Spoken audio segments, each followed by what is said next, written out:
ஆரம்பிக்கலாம்.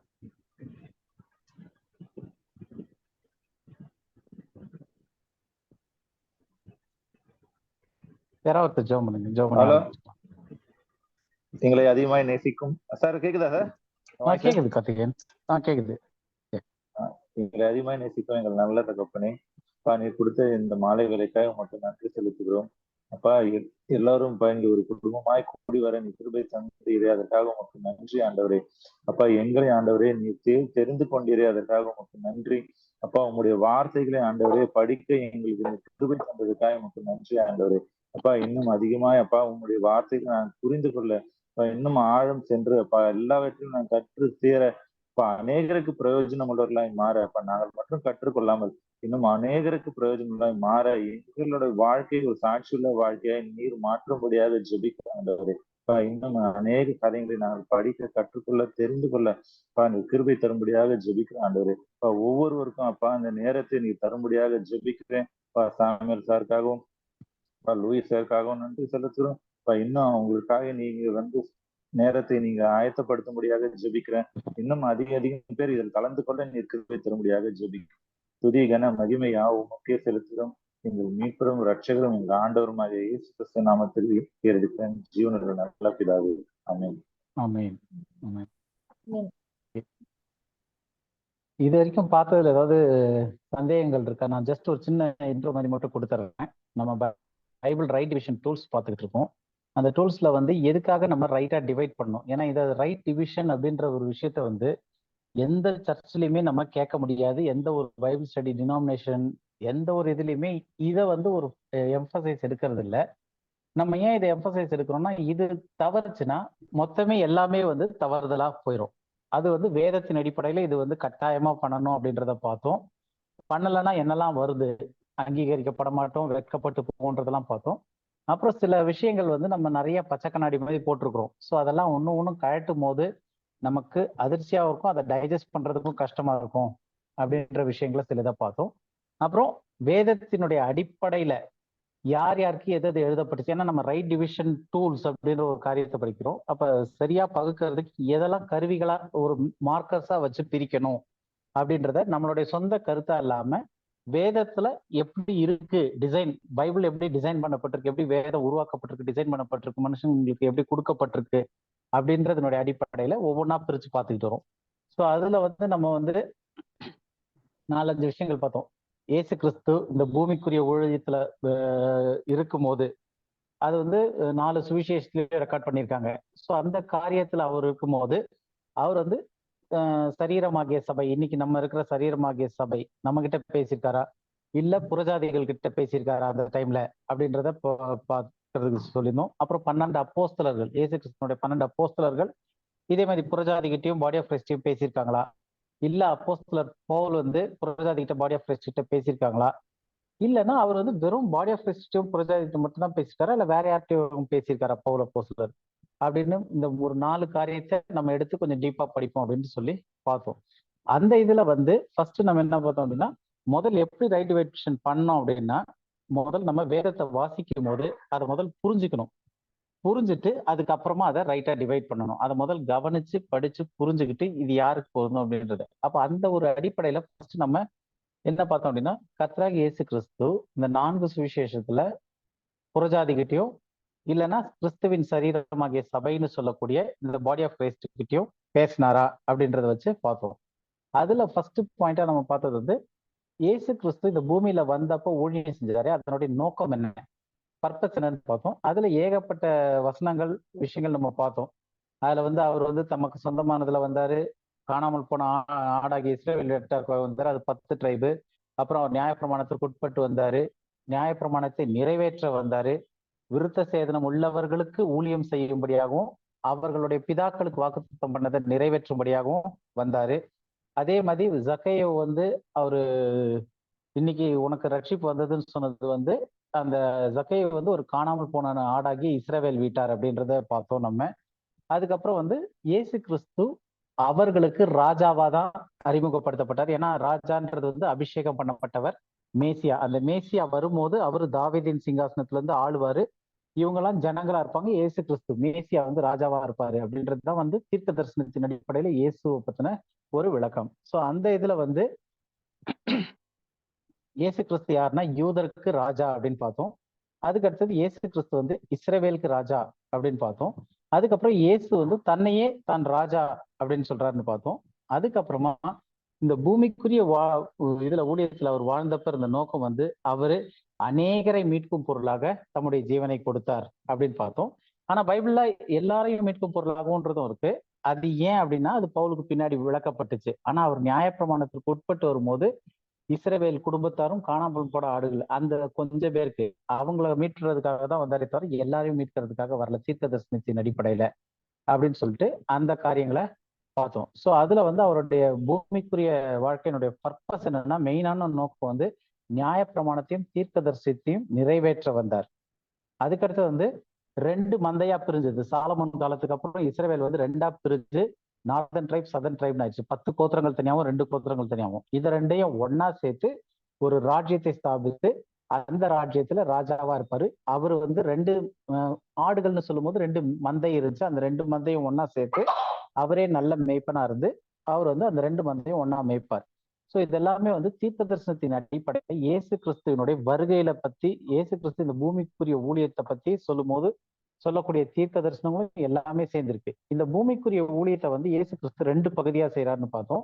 அந்த 2 பகுதியில முதல் பகுதி முதல் கம்மிங்ல வரும்போது வந்துச்சு.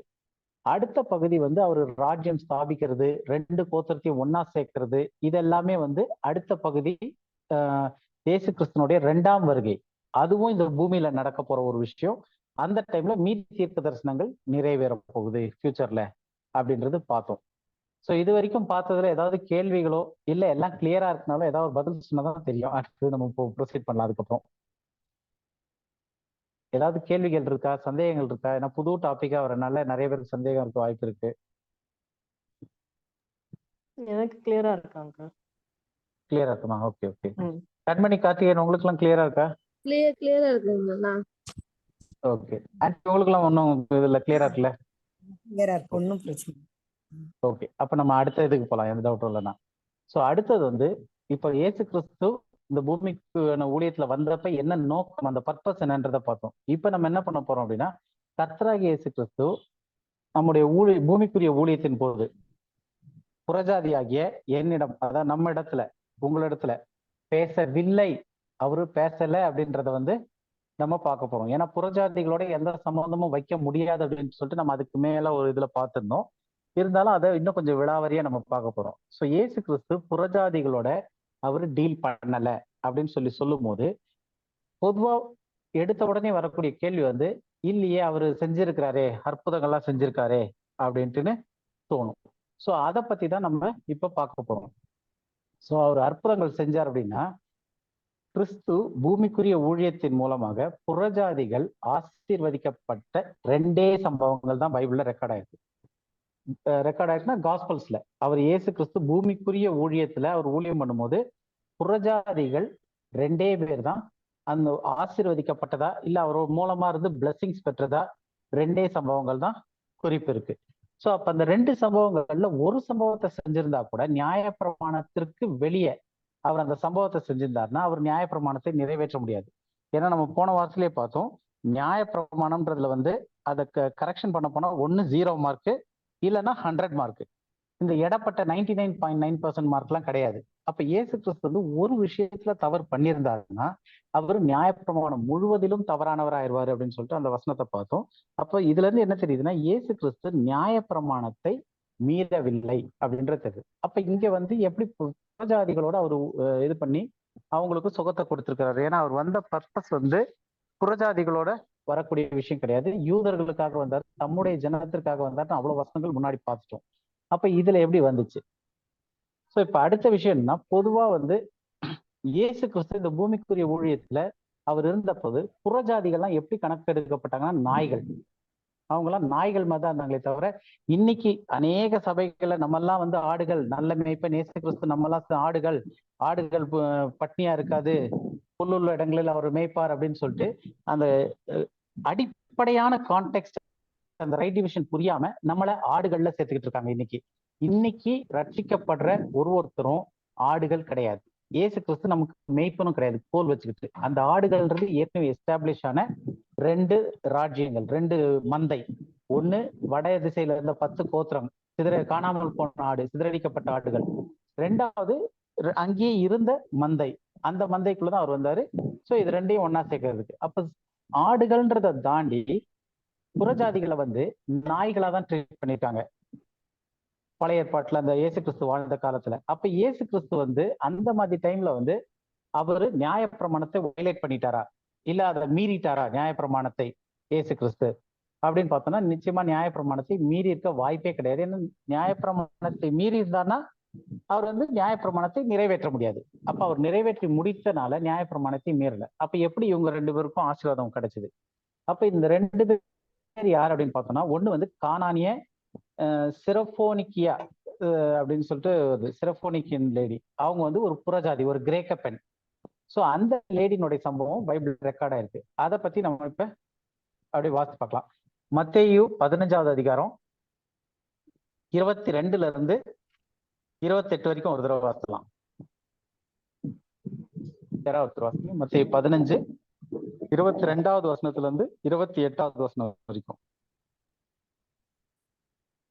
அப்பொழுது அந்த திசைகளில் குடியிருக்கிற கானானிய ஸ்திரீ ஒருத்தி அவரிடத்தில் வந்து, ஆண்டவரே, தாவீதின் குமாரனே, எனக்கு இரங்கும், என் மகள் பிசாசினால் கொடிய வேதனைப்படுகிறாள் என்று சொல்லி கூப்பிட்டாள். அவளுக்கு பிரதியுத்தரமாக அவர் ஒரு வார்த்தையும் சொல்லவில்லை. அப்பொழுது அவருடைய சீஷர்கள் வந்து, இவள் நம்மை பின்தொடர்ந்து கூப்பிடுகிறாளே, இவளை அனுப்பிவிடும் என்று அவரை வேண்டிக் கொண்டார்கள். அதற்கு அவர், காணாமல் போன ஆடுகளாகிய இஸ்ரவேல் வீட்டாரிடத்திற்கு அனுப்பப்பட்டேனே அன்றி மற்றபடி அல்ல என்றார். அவள் வந்து, ஆண்டவரே, எனக்கு உதவி செய்யும் என்று அவரை பணிந்து கொண்டாள்.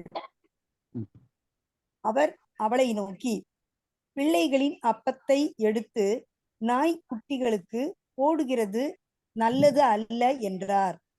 அதற்கு அவள், மெய்தான் ஆண்டவரே, ஆகிலும் நாய்க்குட்டிகள் தங்கள் எஜமான்களின் மேஜையிலிருந்து விழும் துணிக்கைகளை தின்னுமே என்றாள். இயேசு அவளுக்கு பிரதியுத்தரமாக, ஸ்திரீயே, உன் விசுவாசம் பெரிது, நீ விரும்புகிறபடி உனக்கு ஆகக் கடவது என்றார். அந்நேரமே அவள் மகள் ஆரோக்கியம் ஆனாள். ஓகே, இப்ப இதுதான் அந்த சம்பவம் மொத்தமா நம்ம இப்ப படிச்சாச்சு, என்னன்னு தெரிஞ்சு. சோ இப்ப இதுல இயேசு கிறிஸ்து அந்த பக்கமா போய்கிட்டு இருக்காரு. அப்ப அந்த திசைகளில் குடியிருக்கிற கானானிய ஸ்திரீ. அப்ப கானானிய ஸ்திரீன் போது டெஃபினட்டா இந்த பொண்ணு இந்த ஸ்திரீ புறஜாதி. ஏன்னா இதே சம்பவத்துல மார்க்ல சொல்லும் போது இன்னும் கொஞ்சம் டீட்டெயில் கொடுத்துருக்காங்க ஒரு சில அந்த ஸ்திரீயை பத்தி. அப்படியே மார்க் 7:26 படிங்க. மார்க்ல 7:26.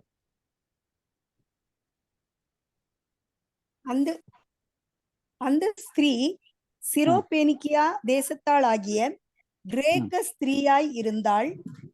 அவள் தன் மகளை பிடித்திருந்த பிசாசை துரத்திவிட வேண்டும் என்று அவரை வேண்டிக் கொண்டாள். சிரோபேனிக்கியா தேசத்தாளாகிய ஒரு கானானிய ஸ்திரீ, கிரேக்க ஸ்திரீ.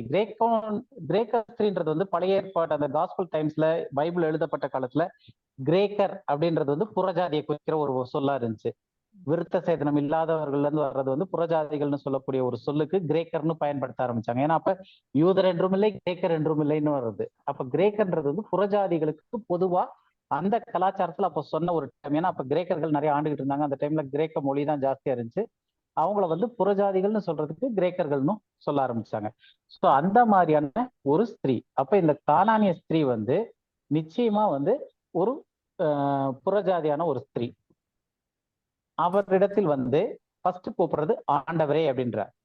சோ அந்த பொண்ணு ஆண்டவரேன்றது லார்ட், மாஸ்டர் அப்படின்னு சொல்லிட்டு ஃபர்ஸ்ட் ரெகக்னைசேஷன் என்னன்னா தாவீதின் குமாரனே. அப்ப தாவீதின் குமாரனேன்னு கூப்பிடும்போது அங்க இருந்த ஏற்கனவே பரிசேயர் சதுசேயர்லாம் கூட என்ன பிரச்சனை பண்றாங்கன்னா, இயேசு கிறிஸ்து கிட்ட ஒரு இடத்துல சொல்லுவாங்க, உம்முடைய தகப்பன் யாரு அப்படின்ற மாதிரி அவரை வந்து கேவலப்படுத்துவாங்க. அப்பதான் அவர் வந்து ஆபிரகாமுக்கு முன்னாடி நான் இருந்தேன் அப்படின்லாம் சொல்லி ஒரு காரியங்கள் வரும் ஒரு சில இதெல்லாம். ஸோ அந்த மாதிரி இருக்கும்போது இந்த புறஜாதியில இருந்த ஒரு கானானிய ஸ்திரீ இயேசு கிறிஸ்துவ பத்தி கேள்விப்பட்டு அந்த தேவனுடைய காரியெல்லாம் கேள்விப்பட்டு தாவீதின் குமாரனேன்ட்டுன்னு அவரை கரெக்டா ரெகக்னைஸ் பண்ணி சொல்றார். தாவீதின் குமாரனேன்றது வந்து மேசியான்றதுக்கான ஒரு அடையாள அர்த்தம். ஏன்னா தாவீதின் குமாரன் தான் வந்து மேசியாவை வந்து சிங்காசனத்துல உட்காருவாருன்ட்டுன்னு. அப்ப தாவீதின் குமாரனே எனக்கு இறங்கும் அப்படின்னு தான் கேட்கிறாங்க அந்த பொண்ணு. யோசேப்பின் மகனேன்லாம் கேட்கவே இல்லை. அப்ப ஏன்னா அந்த காலத்துல வாழ்ந்தவங்களுக்கு இவருடைய அப்பா யாருன்னா யோசேப்புன்னு யோசிச்சிருப்பாங்க. ஆனா யோசேப்பின் மகனேன்னு சொல்லல, இல்ல மரியாதையின் மகளேன்னு சொல்ல, தாவீதின் குமாரனே அப்படின்னும் போது அவ வந்து அங்க மேசியான்ற அந்த அங்கீகாரத்தை அவ புரிஞ்சு கொடுக்குறா அந்த கானானிய ஸ்திரீ. அது மட்டும் இல்லாம என் மகள் பிசாசினால் கொடிய வேதனைப்படுகிறாள் என்று சொல்லி கூப்பிட்டாள். சோ இப்ப இது வந்து கூப்பிடுறது. அதுக்கு அடுத்தது அவளுக்கு பிரதியுத்தரமாக அவர் ஒரு வார்த்தையும் சொல்லவில்லை. அப்ப இயேசு கிறிஸ்து அந்த புறஜாதியாகிய அந்த ஸ்திரீ கிட்ட பேசினாரா? பேசல. ஏன்னா அவ வந்து ரெகக்னைஸ் பண்றா, ஆண்டவரேன்னு கூப்பிடுறா, தாவீதின் குமாரனேன்னு அந்த மேசியானுடைய டைட்டில வச்சு தாவீதின் குமாரனே எனக்கு இறங்கும்னு கேட்கிறா. இருந்தாலும் அவர் வந்து பேசவே இல்லை. பேசாம போய்கிட்டே இருக்காரு. அப்பொழுது அவருடைய சீஷர்கள் வந்து இவள் நம்மை பின்தொடர்ந்து கூப்பிடுகிறாளே, இவளை அனுப்பிவிடும் என்று அவரை வேண்டிக் கொண்டார்கள். அப்படின்னா என்ன அர்த்தம்? அது ஒரு டிராமாட்டிக்கலா பார்த்தோம்னா அந்த ஸ்திரீ வந்து பின்னாடியே வந்து கத்திக்கிட்டே கூட வந்துகிட்டே இருக்கா. இயேசு கிறிஸ்து ரெஸ்பாண்ட் பண்ணல, பதில் ஒன்னும் கொடுக்கவே இல்லை, அவகிட்ட பதில் உத்தரவே சொல்லல. அவ வந்து நைன்னு பின்னாடியே வர்ற மாதிரி வந்து கேட்டுக்கிட்டே இருக்கா, தாவீதின் குமாரனே எனக்கு இறங்கும்ட்டுன்னு ஆண்டவரேன்னு சொல்லி. அப்ப இந்த சீஷர்கள் வந்து இவளை அனுப்பியாச்சும் விட்டுறது தானே அப்படின்னு சொல்லி சொல்றாரு. சொன்ன உடனே இயேசு கிறிஸ்து அவகிட்ட பேசல. என்ன செய்யறாரு? அதற்கு அவருடைய பர்பஸ் கரெக்ட். காணாமல் போன ஆடுகளாகிய இஸ்ரவேல் வீட்டாருக்கு அனுப்பப்பட்டேனே அன்றி மற்றபடி அல்லவென்றார். அப்ப அவ கேட்கறது என்னது? ஒரு சுகம், பிசாசு கிட்ட இருந்து ஒரு விடுதலை. அவ மகள் வந்து பிசாசினால் கொடிய வேதனைப்படுகிறாள் என்று சொல்லி அதுல இருந்து ஒரு விடுதலையை கேட்கிறா. அந்த விடுதலைக்கு இயேசு கிறிஸ்து கிட்ட வந்து அவ பின்தொடர்ந்து கேட்டுக்கிட்டே வரும்போது அவர் நியாயப்பிரமாணத்திற்கு உட்பட்டு இருந்தனால அவர் வந்து மறு உத்தரவு ஒன்றும் சொல்லவே இல்லை. மறு உத்தரவு சொல்லாம போய்கிட்டே இருக்காரு. டீச்சர்களும் வந்து பார்த்து இவளுக்கு எதையாவது பதில சொல்லி அனுப்பிடுறது தானே, இவ திரும்ப வந்து நச்சரிச்சுட்டே இருக்காளே அப்படின்ற மாதிரி சொல்றாங்க. சொன்னதுக்கும் அவர் வந்து பார்த்து எம்மா ஸ்திரியை போ உனக்கு சரி பண்ண முடியாதுன்னு சொல்ல, அவகிட்ட பேச்சே வச்சுக்காம இந்த யார் வந்து கேட்டாங்களோ சீஷர்கள் கிட்ட சொல்றது, காணாமல் போன ஆடாகிய இஸ்ரவேல் வீட்டாருக்காக அனுப்பப்பட்டேனுடைய மற்றபடி அல்லவென்றார். அத வந்து அவ கேட்கிறா. அவள் வந்து ஆண்டவர் கேட்டுட்ட உடனே ஆண்டவரே எனக்கு உதவி செய்யும் என்று அவரை பணிந்து கொண்டாள். ஃபர்ஸ்ட் அவ என்ன பண்ணா, அவரை வந்து மேசியான்ற டைட்டில், தாவீதின் குமாரன்ற டைட்டில் வச்சு கூப்பிடுறா, ஆண்டவரேன்னு கூப்பிடுறா. ஆனா பதில் ஒண்ணும் வரல. சீஷர்கள் அனுப்ப சொல்றாங்க. அப்பயும் வந்து சீஷர்கள் கிட்டதான் மறுபடியும் பேசுறாரு, என்னுடைய பர்பஸ் இதுதான், நான் வந்து நோக்கம் காணாமல் போன ஆடாக இஸ்ரவேல் கிட்ட இருக்கு, மற்றபடியெல்லாம் நான் வரல அப்படின்றாரு. ஏன்னா மற்றபடி அவருடைய வேலை கிடையாது இது. அப்ப அந்த டைம்ல பூமிக்குரிய ஊழியத்துல வந்தப்பது. அப்போ அவ என்ன பண்றா, அவரை பணிந்து கொண்டாள். அப்போ வர்ஷிப் பண்ண ஆரம்பிக்கிறா. அவளை வர்ஷிப் பண்ண பிறகு ஆண்டவர் பேசுறாரு. என்னது? ஏன்னா மேசியா ரெகக்னைஸ் பண்ணிட்டா, அவரை வர்ஷிப் பண்ண ஆரம்பிக்கிறா. வர்ஷிப் பணிந்து கொள்ளப்பட்ட பிறகு அப்ப அவர் சொல்றாரு, என்ன சொல்றாரு? அவர் அவளை நோக்கி சரி சுகம் பெற்று போன்னு சொல்ல, பிள்ளைகளின் அப்பத்தை எடுத்து நாய்க்குட்டிகளுக்கு போடுகிறது நல்லதல்ல அப்படின்றாரு. அப்ப அந்த கானானிய ஸ்திரீ அவர் என்னன்னு சொல்றாரு?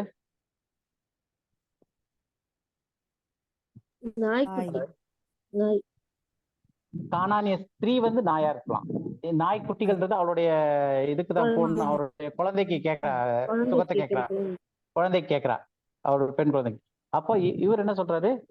அப்பத்தை, பிள்ளைகளின் அப்பத்தை. அப்ப பிள்ளைகள்னு அவர் சொல்றது யார? இஸ்ரவேல் ஜனங்களை. இஸ்ரவேல் ஜனங்களுக்கு வச்சிருக்கிற ஆசீர்வாதமான அப்பத்தை எடுத்து நாய்க்கு போடக்கூடாது, அது நல்லது இல்லைன்றாரு. அப்ப அவர் வந்து தெளிவா நியாயப்பிரமாணத்தின் அடிப்படையில இவங்களுக்கு இது கொடுக்க கூடாது, இவங்க வந்து நாய்கள் போன்றவர்கள், இஸ்ரவேலர்கள் பிள்ளைகள்னு பிரிச்சே காட்டுறாரு. அவர் அவளை நோக்கி பிள்ளைகளின் அப்பத்தை எடுத்து நாய்க்குட்டிகளுக்கு போடுகிறது நல்லதல்ல என்றார். அதுக்கு அவ என்ன சொல்றா? என்ன ஆண்டவரே, நீங்க தான் ஆண்டவராச்சே, செய்யலாம்ல, அப்படியெல்லாம் இல்ல. அதற்கு அவள் மெய்தான் ஆண்டவரே. இந்த வார்த்தை முக்கியமானது. மெய்தான் ஆண்டவரே அப்படின்னும் போது அவ அதை ரெகனைஸ் பண்றா. ஆமா, உண்மைதான், பிள்ளைங்களுடைய அப்பத்தை எடுத்து நாய்க்குட்டி போடக்கூடாது. இஸ்ரவேலுக்கு வச்சிருக்கிற ஆசீர்வாதத்தை எடுத்து புறஜாதிக்கு கொடுக்க கூடாது. கரெக்ட் தான். ஆகிலும் நாய்க்குட்டிகள் தங்கள் எஜமான்களின் மேஜைகளிலிருந்து விழும் துணிக்கையை தின்னுமே என்றாள். அப்ப இவங்க வந்து ஒரு முக்கியமான பாயிண்ட சொல்றா. என்ன சொல்றா அப்படின்னா, அவ வந்து ஆசீர்வாதத்தின் முறை, இந்த சேனல் ஆஃப் பிளெஸிங், அந்த ஆர்டர் ஆஃப் பிளெஸிங் அது என்னன்றத புரிஞ்சுக்கிட்டு அங்கீகரிக்கிறா. புரியுதா உங்களுக்கு? அவ வந்து ஆசீர்வாதம் எப்படி வரணும் அப்படின்றத புரிஞ்சுக்கிட்டு அங்கீகரிக்கிறார். எப்படி வரும் ஆசீர்வாதம்? அவ என்ன புரிஞ்சுக்கிட்டா? ஏன்னா இவ வந்து அந்த ஏரியால தான் வாழ்ந்துகிட்டு இருக்க ஸ்திரீ. ஏன்னா இயேசு கிறிஸ்து நடந்து போகையில அந்த ஏரியால வாழ்ந்துகிட்டு இருக்க ஒரு புறஜாதியான ஒரு பெண்ணு இதை வந்து கேட்கிறா. அப்ப அந்த ஏரியால இருக்க யூத மக்கள் கிட்ட பத்தி என்னதுன்னு எல்லாம் தெரிஞ்சு வச்சிருக்கிறா. மேசியான் வருவார்ன்ற தெரிஞ்சு வச்சிருக்கா. இயேசு கிறிஸ்து வந்து வெறும் யோசேப்பின் குமாரனோ இல்ல மரியாளின் மகளோ கிடையாது, தாவீதின் குமாரனே அப்படின்னும் போது அந்த மேசியா அப்படின்ற ரெகக்னைசேஷன் கொடுக்குறா. ஆண்டவரேன்னு கூப்பிட்டு அவரை பணிந்து கொண்டு இவ்வளவும் செஞ்ச பிறகு இயேசு சொன்ன வார்த்தை, அவளை நோக்கி பிள்ளைகளின் அப்பத்தை எடுத்து நாய்க்குட்டிகளுக்கு போடுகிறது நல்லதல்ல அப்படின்றாரு. அதை சொன்ன பிறகு அவள் மெய்தான் ஆண்டவரே, நான் நாய் தான், பிள்ளைகளுடைய அப்பத்தை எடுத்து போடக்கூடாது, ஆனா அதுல இருந்து துணிக்கைகளை சாப்பிடுமே அப்படின்றாரு. அப்ப இயேசு அவளுக்கு பிரதியுத்தரமாக, ஸ்திரீயே, உன் விசுவாசம் பெரியது, நீ விரும்புகிறபடி உனக்கு ஆக கடவுது என்று சொன்ன அந்த நேரமே அவள் மகள் ஆரோக்கியமானாள். சோ இப்ப இந்த சம்பவத்துல முக்கியமானது என்னன்னா, அவ வந்து மெய்தான் ஆண்டவரேன்னு சொல்லிட்டு, ஆகிலும் நாய்க்குட்டிகள் தங்கள் எஜமான்களின் மேஜைகளிலிருந்து விழும் துணிக்கைகளை தின்னுமே என்றாள். இதனுடைய அர்த்தம் என்னது? யாராவது சொல்ல முடியுமா இதனுடைய அர்த்தம்? அவங்க வந்து கானானிய ஸ்திரீ, புறஜாதின்றது அவங்க கரெக்டா இது பண்றாங்க. ஆமா, நாய்க்குட்டிகள் நாய்க்குட்டிகள் அதாவது இஸ்ரவேலர்கள் தான் தேவனுடைய பிள்ளைகள். அவருக்கு தான் முழு சுதந்திரம். ஏன்னா ஆபிரகாம், ஈசாக்கு, யாக்கோபுக்கு கொடுத்த சுதந்திரம். அதனால வந்த சுதந்திரத்தின் நிமித்தமா இஸ்ரவேலர்கள் அவங்களுக்கு ஆசீர்வாதத்தை பெற்றுக்கிட்டாங்க. அவங்களுக்காக மாத்திரம்தான் தாவீதின் சிங்காசனத்துல இயேசு கிறிஸ்து, ஆண்டவராகி இயேசு கிறிஸ்து வந்திருக்காரு. அவங்களுக்காக மாத்திரம்தான் எல்லாமே பண்றாரு. நியாயப்பிரமாணத்தை நிறைவேற்றும்படியாக வந்திருக்காரு. அப்படி இருந்ததுனால அவரு வந்து நியாயப்பிரமாணத்திற்கு உட்பட்டு இருக்கிற அவரை மீறக்கூடாது. அவரை தன்னோட புறஜாதிகளுக்கு இடம் கொடுக்க கூடாதுன்றதுனால அவர் அப்படி பண்ணியிருக்காரு. ஆனா அவங்களோட அந்த வார்த்தை நிமித்தம், நாய்க்குட்டிகளுக்குன்னு சொல்லும்போது புறஜாதிகளுக்கு அவங்களுடைய வார்த்தை நிமித்தம்ன்றது கிடையாது. அவங்க சொன்ன வார்த்தையில இருக்கக்கூடிய உள் அர்த்தம், ஆழத்தின் நிமித்தமா. அது என்ன அப்படின்னு பார்த்தோம்னா, ஆதியாகமம் 12வது அதிகாரம் 3வது வசனம் எடுத்து படிங்க. ஆதியாகமம் 12வது அதிகாரம் 3வது வசனம். நான் உன்னை பெரிய ஜாதியாக்கி உன்னை ஆசீர்வதித்து உன் பேரை பெருமைப்படுத்துவேன். நீர் ஆசீர்வாதம் இல்ல, உன்னை ஆசீர்வதிக்கிறவர்களே ஆசீர்வதிப்பேன், உன்னை சபிக்கிறவர்களை சபிப்பேன், பூமியில் உள்ள வம்சங்கள் எல்லாம் உனக்குள் ஆசீர்வதிக்கப்படும் என்றார். பூமியில் உள்ள வம்சங்கள் எல்லாம் உனக்குள் ஆசீர்வதிக்கப்படும் சொல்லும் போது, அந்த பூமிக்குள் வம்சங்கள் எல்லாம் அப்படின்றது வந்து யார குறிக்குது? இஸ்ரவேலரையா புறஜாதியவா? புறஜாதிகள். புறஜாதிகள் வம்சங்கள் எல்லாம் உனக்குள், இஸ்ரவேலுக்குள் ஆசீர்வதிக்கப்படும் என்றார். எப்படி? உன்னை ஆசீர்வதிக்கிறவர்களை ஆசீர்வதிப்பேன், பூமியில் உள்ள வம்சங்கள் எல்லாம் உனக்குள் ஆசீர்வதிக்கப்படும் இருக்கு இல்லையா? இந்த விஷயத்த உனக்குள் ஆசீர்வதிக்கப்படும் போது ஃபர்ஸ்ட் ஆசீர்வாதம் யாருக்கு ரிசீவ் ஆகும்? இஸ்ரவேலர்களுக்கு. இஸ்ரவேலர்களுக்கு ஆசீர்வாதம் ரிசீவ் ஆகி அவங்க தான் வந்து ராஜரீக ஆசாரிய கூட்டம். அவங்க மூலமாக பிளஸிங்ஸ் வந்து புறஜாதிக்கு போகணும். அப்போ ஃபர்ஸ்ட் ரிசீவ் பண்றது யாரு? பிள்ளைகள், இஸ்ரவேலர்கள். இஸ்ரவேலர்கள் ரிசீவ் பண்ணி அந்த ஆசீர்வாதத்துல இருந்து வரக்கூடியதா அந்த ஃப்ளோ, அவுட் ஃப்ளோ தான் வந்து புறஜாதிகளுக்கு. இந்த ஒரு விஷயத்தை அவர் ரெகக்னைஸ் பண்ணிதான் இங்க சொல்றா, ஆகிலும் நாய்க்குட்டிகள் தங்கள் எஜமான்களின், அதாவது அந்த ஓனர் பிள்ளைகளின் மேஜைகளிலிருந்து விழும் துணிக்கையை தின்னுமே அப்படின்னும் போது, இந்த ஆசீர்வாதத்தை அவ கிளைம் பண்றா. பூமிக்குள்ள உள்ள வம்சம் எல்லாம் உங்களுக்குள்ள ஆசீர்வதிக்கப்படும் என்று சொன்னதுல வந்து இப்ப இஸ்ரவேலுக்குள்ள அந்த புறஜாதி ஆசீர்வதிக்கப்படுமே அப்படின்னு சொல்லிட்டு அப்ப இயேசு கிறிஸ்து இந்த ரெகக்னைசேஷன் அவளுக்கு வந்த பிறகுதான் இயேசு அவளுக்கு பிரதித்திரமாக, ஸ்திரீயே உன் விசுவாசம் பெரியது. ஏன்? இஸ்ரவேலர்களே அந்த விசுவாசத்துல இன்னும் நம்பிக்கை இல்லை, எல்லாம் சிதறடிக்கப்பட்டு போயிட்டாங்க, எல்லாம் இன்னும் வரல, அந்த நம்பிக்கையில இன்னும் வரல. இவர்தான் மேசியான்ட்டு பரிசேயர் சதுசேயரை ஏத்துக்கல. சோ அப்படி இருக்கும் போது அந்த பிள்ளைகளுடைய அப்பத்துல இருந்து விடும் துணிக்கைய அவ ஆசீர்வாதமா எடுக்கிறா. எப்படின்னா நியாயப்பிரமாணத்திற்கு உட்பட்டு மீறாம இயேசு கிறிஸ்து உடன்படிக்கைகளை சொல்லும் போது இஸ்ரவேலர் வழியாக புறஜாதியை ஆசீர்வதிப்பேன், உன்குள்ள இருந்து ஆசீர்வாதம் போவோம் அப்படின்றது கணக்குல எடுத்து அவ இங்க கேட்கிறா. அதனால இயேசு கிறிஸ்து அவளுக்கு உதவி செய்யறதுக்கு முன்னாடி இவ்வளவு காரியங்கள் நடந்து அவகிட்ட பேசாம இருந்து அவளை நாயின்னு சொல்லி அவ வந்து ஆமா நாய் தான், ஆனா பிள்ளைகள் வழியா அதுல உழுற துணிக்கைக்கு எனக்கு ஆசீர்வாதம் வருமே அப்படின்னு சொல்லி கேட்டனால அவங்க வந்து கிளைம் பண்றா. அவளுடைய ஸ்தானத்தையும் பிள்ளைகளுடைய ஸ்தானத்தையும் பிள்ளைகளுடைய ஆசீர்வாதம் எப்படி அவளுக்கு வரும்ன்ற அந்த சேனலையும் கரெக்டா அவ ரெகக்னைஸ் பண்ணி கேட்டதுனால இயேசு கிறிஸ்து அவளுக்கு அந்த அற்புதத்தை செய்தார். அப்ப இயேசு கிறிஸ்து நியாயப்பிரமாணத்தை அந்த இடத்துல மீறினாரா அப்படின்னு கேட்டா மீறல.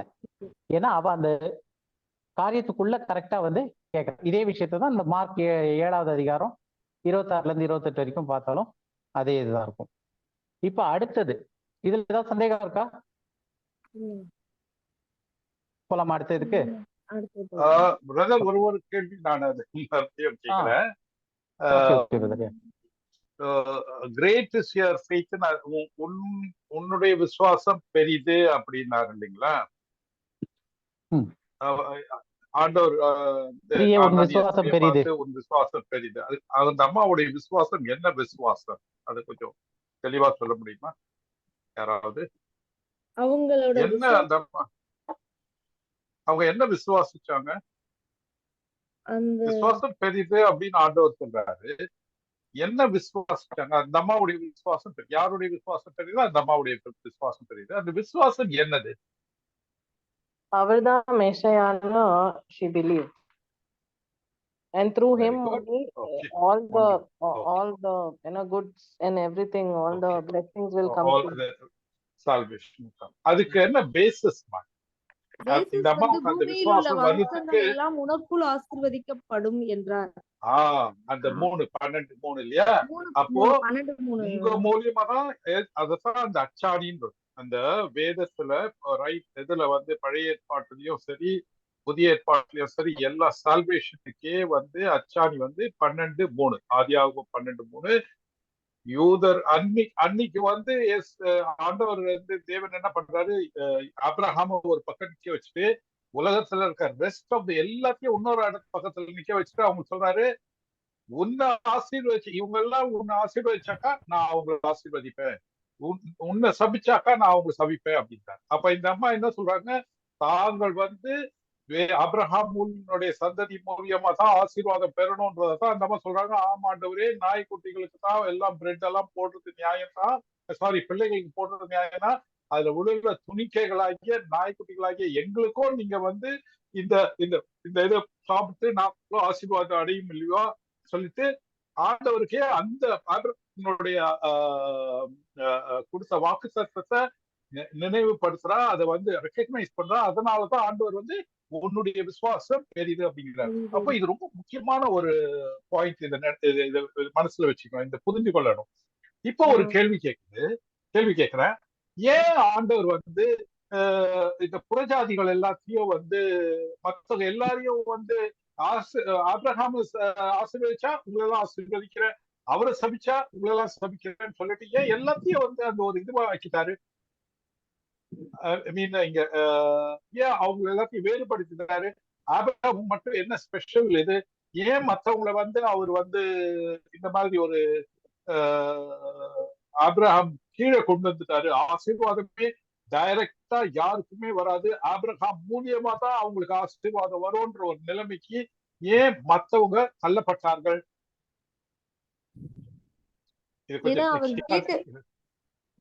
சொல்லுமா. அவரு ஆபிரகாம் வந்து எல்லா தன் இனத்தை வீட்டை எல்லாத்தையும் விட்டு கர்த்தர் மாத்திரம் தான் எனக்குன்னு நம்பி வந்தாரு. சரி ஆண்டவர் கூப்பிட்ட பிறகா கூப்பிடுறதுக்கு முன்னாடியா? தேசத்துக்கு போன்னு சொல்றதுக்கு முன்னாடியே அவர் வந்துட்டாரு.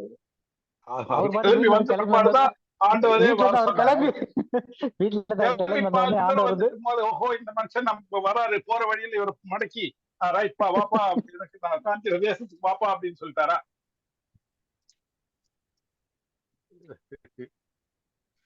முதல்ல அவரு ஊர் பட்டணத்துல மெசொப்பொத்தாமியால இருக்கும்போதே ஆண்டவர் கூப்பிடுறாரு இல்லையா? அது கொஞ்சம் டீட்டெயிலா பார்க்கணும்னாக்கா நீங்க வீட்டு ஹோம்ஒர்க் இதெல்லாம் ஆக்ட்ஸ் அப்போஸ்தலர் நடவடிக்கை 7ல ஸ்தேவான் சொல்றாரு God of glory appeared unto our father Abraham வரும். சரியாமா? அந்த இது வரும். இந்த கேள்விக்கு வந்து பதில் வந்து நான் இது வந்து அப்கோர்ஸ் நம்ம போர்ஷன்ல வராது, பட் எகைன் இது வந்து ஹோம்ஒர்க். ரோமர் 1வது அதிகாரம் வந்து 21ல இருந்து கடைசி மட்டும் நீங்க வாசிங்கனாக்கா, எதுக்கு ஆண்டவர் வந்து இந்த மக்கள் எல்லாத்துக்கும் ஆசீர்வாதத்தை டைரக்டா கொடுக்காம ஆபிரஹாம்னு ஒரு தேர்ந்தெடுத்து கொள்ள மனிதன் மூலியமாக கொடுக்கிறாருன்றதுக்கான காரணத்தை வந்து ரோமர் 1:20 வசனத்துல இருந்து கீழே பவுல் எழுதுறாரு. அது அப்புறம் நீங்க வாசிச்சுக்கீங்க, வீட்டுல வாசிங்க. இது இந்த இதுல வராது, ஒரு சின்ன ஒரு எக்ஸ்ட்ரா ரைட் பிரதர். சோ 2 பேருக்கு 2 புறஜாதிகளுக்கு இயேசு கிறிஸ்து பூமியில வாழ்ந்துகிட்டு இருந்த போது அற்புதம் செய்தார்னு பார்த்தோம். ஆசீர்வாதம் பெற்றார்கள் அவர்கள். அது முதல் வந்து கானானிய ஸ்திரீ. அவளை ஆசீர்வதிக்கும் போது ஆண்டவர் வந்து நியாயப்பிரமாணத்தை மீறாம அந்த தேவன் கொடுத்த கட்டளைக்கு உட்பட்டு, அந்த பிரமாணத்திற்கு உட்பட்டு அவளை ஆசீர்வதிக்கிறார், அவர் ரெகக்னைஸ் பண்ணனால. சோ இப்ப அடுத்தது வந்து 100க்கு அதிபதி ஒருத்தர் இருக்காரு. 100க்கு அதிபதி அவர் வந்து ஆசீர்வாதம் பெறாரு. லூக்கா 7வது அதிகாரம் 1ல இருந்து 10 வரைக்கும் அந்த காரியங்கள் வருது. அவர் தம்முடைய வார்த்தைகளை எல்லாம் ஜனங்களுடைய காதுகள் கேட்கும்படி சொல்லி முடிந்த பின்பு கப்பர்நகமுக்கு போனார். அங்கே 100க்கு அதிபதியாக ஒருவன் பிரியமான வேலைக்காரன் வியாதிப்பட்டு மரண அவஸ்தையாயிருந்தான். அவன் இயேசுவை குறித்து கேள்விப்பட்டபோது அவர் வந்து தன் வேலைக்காரனை குணமாக்க வேண்டும் என்று அவரை வேண்டிக் கொள்ளும்படி யூதருடைய மூப்பரை அவரிடத்தில் அனுப்பினான். அவர்கள் இயேசுவினிடத்தில் வந்து இவரை கருத்தாய் வேண்டிக் கொண்டு, நீர் இந்த தயவு செய்கிறதற்கு அவன் பாத்திரனாய் இருக்கிறான். அவன் நம்முடைய ஜனத்தை நேசிக்கிறான், நமக்கு ஒரு ஜெப ஆலயத்தையும் கட்டினான் என்றார்கள். அப்பொழுது இயேசு அவர்களுடனே கூட போனார். வீட்டுக்கு சமீபமான பொழுது 100க்கு அதிபதியின் சிநேகிதரை நோக்கி, நீங்கள் அவரிடத்தில் போய் ஆண்டவரே, நீர் வருத்தப்பட வேண்டாம். நீர் என் வீட்டு வாசலுக்குள் பிரவேசிக்க நான் பாத்திரன் அல்ல. நான் உம்மிடத்தில் வரவும் என்னை பாத்திரனாக எண்ணவில்லை. ஒரு வார்த்தை மட்டும் சொல்லும், அப்பொழுது என் வேலைக்காரன் சொஸ்தமாவான். நான் அதிகாரத்துக்கு கீழ்ப்பட்டவனாயிருந்தும் எனக்கு கீழ்ப்பட்டிருக்கிற சேவகரும் உண்டு. நான் ஒருவனை போவென்றால் போகிறான், மற்றொருவனை வா வென்றால் வருகிறான். என் வேலைக்காரனை இதை செய் என்றால் செய்கிறான் என்று நான் சொன்னதாக சொல்லுங்கள் என்று அவர்களை அனுப்பினான். இயேசு இவைகளை கேட்டு அவனை குறித்து ஆச்சரியப்பட்டு திரும்பி தமக்கு பின் செல்கிற திரளான ஜனங்களை நோக்கி, இஸ்ரவேலருக்குள் நான் இப்படிப்பட்ட விசுவாசத்தை காணவில்லை என்று உங்களுக்கு சொல்லுகிறேன் என்றார். ஓகே, சோ இப்ப இது திரும்ப 2வது ஒரு இன்ஸ்டன்ட் இயேசு கிறிஸ்து வந்து அற்புதம் செய்ததை நம்ம பார்த்துட்டோம். இதுல என்ன சார், அவர் முதல் வந்து அங்கேயே ஒரு 100க்கு அதிபதி ஒருவனுக்கு பிரியமான ஒரு வேலைக்காரன் வியாதிப்பட்டு மரண அவஸ்தையில இருக்கிறான். அவன் இயேசுவை குறித்து கேள்விப்பட்ட போது, அப்ப ஃபர்ஸ்ட் வந்து இயேசுவை குறித்துனா அவர் அற்புதம் செய்யறாரு, அவர் தேவகுமாரனா இருக்காரு அப்படின்னு சொல்லிட்டு அவரை பத்தி கேள்விப்படும் போது அவர் வந்து என்ன பண்றாரு, தன் வேலைக்காரனை குணமாக்க வேண்டும் என்று அவரை வேண்டிக் கொள்ளும்படி யூதருடைய மூப்பரை அவரிடத்தில் அனுப்பினான். டைரக்டா போல, ஃபர்ஸ்ட் என்ன செய்யறாரு, யூதருடைய மூப்பரை வந்து அனுப்புறாரு அங்க போ சொல்லி. அவர்கள் இயேசுவினிடத்தில் வந்து, யார் அந்த மூப்பர்கள், டைரக்டா வந்து நூற்றுக்கு அதிபதி பேசல. ஃபர்ஸ்ட் அந்த மூப்பர்கள் அவர்கள் இயேசுவிடத்தில் வந்து அவரை கருத்தாய் வேண்டிக் கொண்டு என்ன சொல்றாங்க, நீர் இந்த தயவு செய்கிறதற்கு அவன் பாத்திரவான். முக்கியமான வார்த்தை. அதாவது இந்த கிருபையை நீங்க அவருக்கு கொடுக்கறதுக்கு, இந்த தயவை செய்யறதுக்கு, இந்த அற்புதத்தை செய்யறதுக்கு அவன் வந்து தகுதியா பாத்திரவான்னா தகுதியா இருக்கிறான். அவன் ஏன்றது சொல்றான் பாரு. அவன் நம்முடைய ஜனத்தை நேசிக்கிறான். ஃபர்ஸ்ட் பாயிண்ட் என்னது? நம்முடைய ஜனம்ன்றது யாரு? இஸ்ரவேலர்கள். சோ இயேசு கிறிஸ்து கிட்ட வந்து அவன் வந்து முதல் பாத்திரவானா இருக்கிறான். அவன் வந்து தகுதியானவன். எதுல? புறஜாதியில இருந்தாலும் ஆசீர்வாதத்தை பெறுவதற்கு அவன் தகுதியா இருக்கான். எப்படி தகுதிப்படுத்துகிறாங்க? அந்த வர்றது யாருன்னா யூதருடைய மூப்பர்கள். ஸோ யூதருடைய மூப்பர்கள் நியாயப்பிரமாணம் தெரிஞ்சவங்க. அவர்கிட்ட வந்து இந்த புறஜாதியாகிய நூற்றுக்கு அதிபதி அவன் இந்த தயவை பெறுவதற்கு பாத்திரவானா இருக்கிறான். அவன் தகுதியானவனா இருக்கான். ஏன்? அவன் நம்முடைய ஜனத்தை நேசிக்கிறான். ஃபர்ஸ்ட் நமக்கு ஒரு ஜெப ஆலயத்தை கட்டினான் என்றார்கள். என்ன பண்ணிருக்கான்? அவன் யூதர்களுக்கு ஒரு ஜெப ஆலயத்தை கட்டுவதற்கு உதவி செஞ்சிருக்கான், ஒரு புறஜாதியான நூற்றுக்கு அதிபதி. அப்ப இவங்க வந்து கேக்குறாங்க, அவன் பாத்திரவானா இருக்கான், நம்முடைய ஜனத்தை நேசிச்சுதான். இப்ப தேவாலயத்தை ஏன் கட்டி தராங்க? அந்த யூத மக்களை நேசிச்சனால சரி அவங்க ஆராதிக்கிறதுக்கு ஒரு இடம் வேணும்னு சொல்லிட்டு ஒரு ஜெப ஆலயத்தையும் கட்டித்தரான். அப்ப அந்த நூற்றுக்கு அதிபதி தன்னுடைய ஜனத்தை நேசித்திருக்கான், ஜெபாலயத்தை கட்டி கொடுத்திருக்கான். அதனால அவன் பாத்திரவானா இருக்கான் அப்படின்னும் போது அப்பொழுது இயேசு அவர்களுடனே கூட போனார் அப்படின்னு வருது. சோ இப்ப இதுல வந்து நூற்றுக்கு அதிபதி ஏன் பாத்திரவானா இருக்கிறான் அப்படின்றத நம்ம பார்த்துடலாம். ஏன் பாத்திரவானா இருக்கிறான் நூற்றுக்கு அதிபதி? மறுபடியும் ஆதியாகமம் 12:3 அதை இன்னொரு தடவை படிக்கலாம். ஆதியாகமம் 12:3. ஏன்னா இந்த ஆதியாகமம் 12:3 வந்து அந்த கானானிய ஸ்திரீ வந்து எப்படி ஆசீர்வாதத்தை பெற்றாள் அப்படின்னா, அவ வந்து பூமியில் உள்ள வம்சங்கள் எல்லாம் உனக்குள் ஆசீர்வதிக்கப்படும் அப்படின்ற வார்த்தைய விசுவாசித்து அதை கிளைம் பண்ணி அந்த பிள்ளைகள் அப்பத்துல இருந்து வரும் துணிக்கை எனக்கு வரட்டுமே அப்படின்னு கேட்டு அந்த ஆர்டரை ரெகனைஸ் பண்ணி இந்த 12:3 இந்த வசனத்துல கடைசி பகுதி பூமியில் உள்ள வம்சங்கள் எல்லாம் உனக்குள் ஆசீர்வதிக்கப்படும் என்றார் அப்படின்ற காரியத்தை விசுவாசித்து அதை கிளைம் பண்ணி கேட்டு அதை ஆசீர்வாதத்தை பெற்றுக்கொண்டார். ஆனா நூற்றுக்கு அதிபதி இது அப்படி கேட்கல. நூற்றுக்கு அதிபதி எப்படி கேட்கிறாரு? அந்த வசனம் திரும்ப படிங்க. உன்னை ஆசீர்வதிப்பேன். போதும், உன்னை ஆசீர்வதிக்கிறவர்களை ஆசீர்வதிப்பேன் அப்படின்னு சொல்லியிருக்காரு இல்லையா? இப்ப இந்த நூற்றுக்கு அதிபதி என்ன பண்ணிருக்கான்? இஸ்ரவேலை ஆசீர்வதித்திருக்கிறான். எப்படி ஆசீர்வதித்திருக்கிறான்? அவன் வந்து எப்படி பாத்திரவானானா, அவன் இஸ்ரவேல் ஜனத்தை நேசித்தான். அதன் மூலமாக அவங்களுக்கு, அதனால அவங்களுக்கு ஒரு தேவாலயத்தையும் தேவாலயன்றது ஒண்ணுதான், ஜெப ஆலயங்கள் தான் நிறைய இருக்கும். ஜெப ஆலயத்தை கட்டி கொடுத்தான். அப்ப இவன் வந்து பாத்திரவானா இல்லையா அப்படின்றத இப்ப நீங்களே முடிவு பண்ணி சொல்லுங்க. பாத்திரவான். அததான் வந்து யூதர்கள் மூப்பர்கள் நியாயப்பிரமாணத்தின்படி வாழ்கிற மூப்பர்கள் இயேசு கிட்ட வந்து இவன் வந்து பாத்திரவான். எதை? இந்த ஆசீர்வாதத்தை பெறதுக்கு இவனுக்கு ரைட்ஸ் இருக்கு.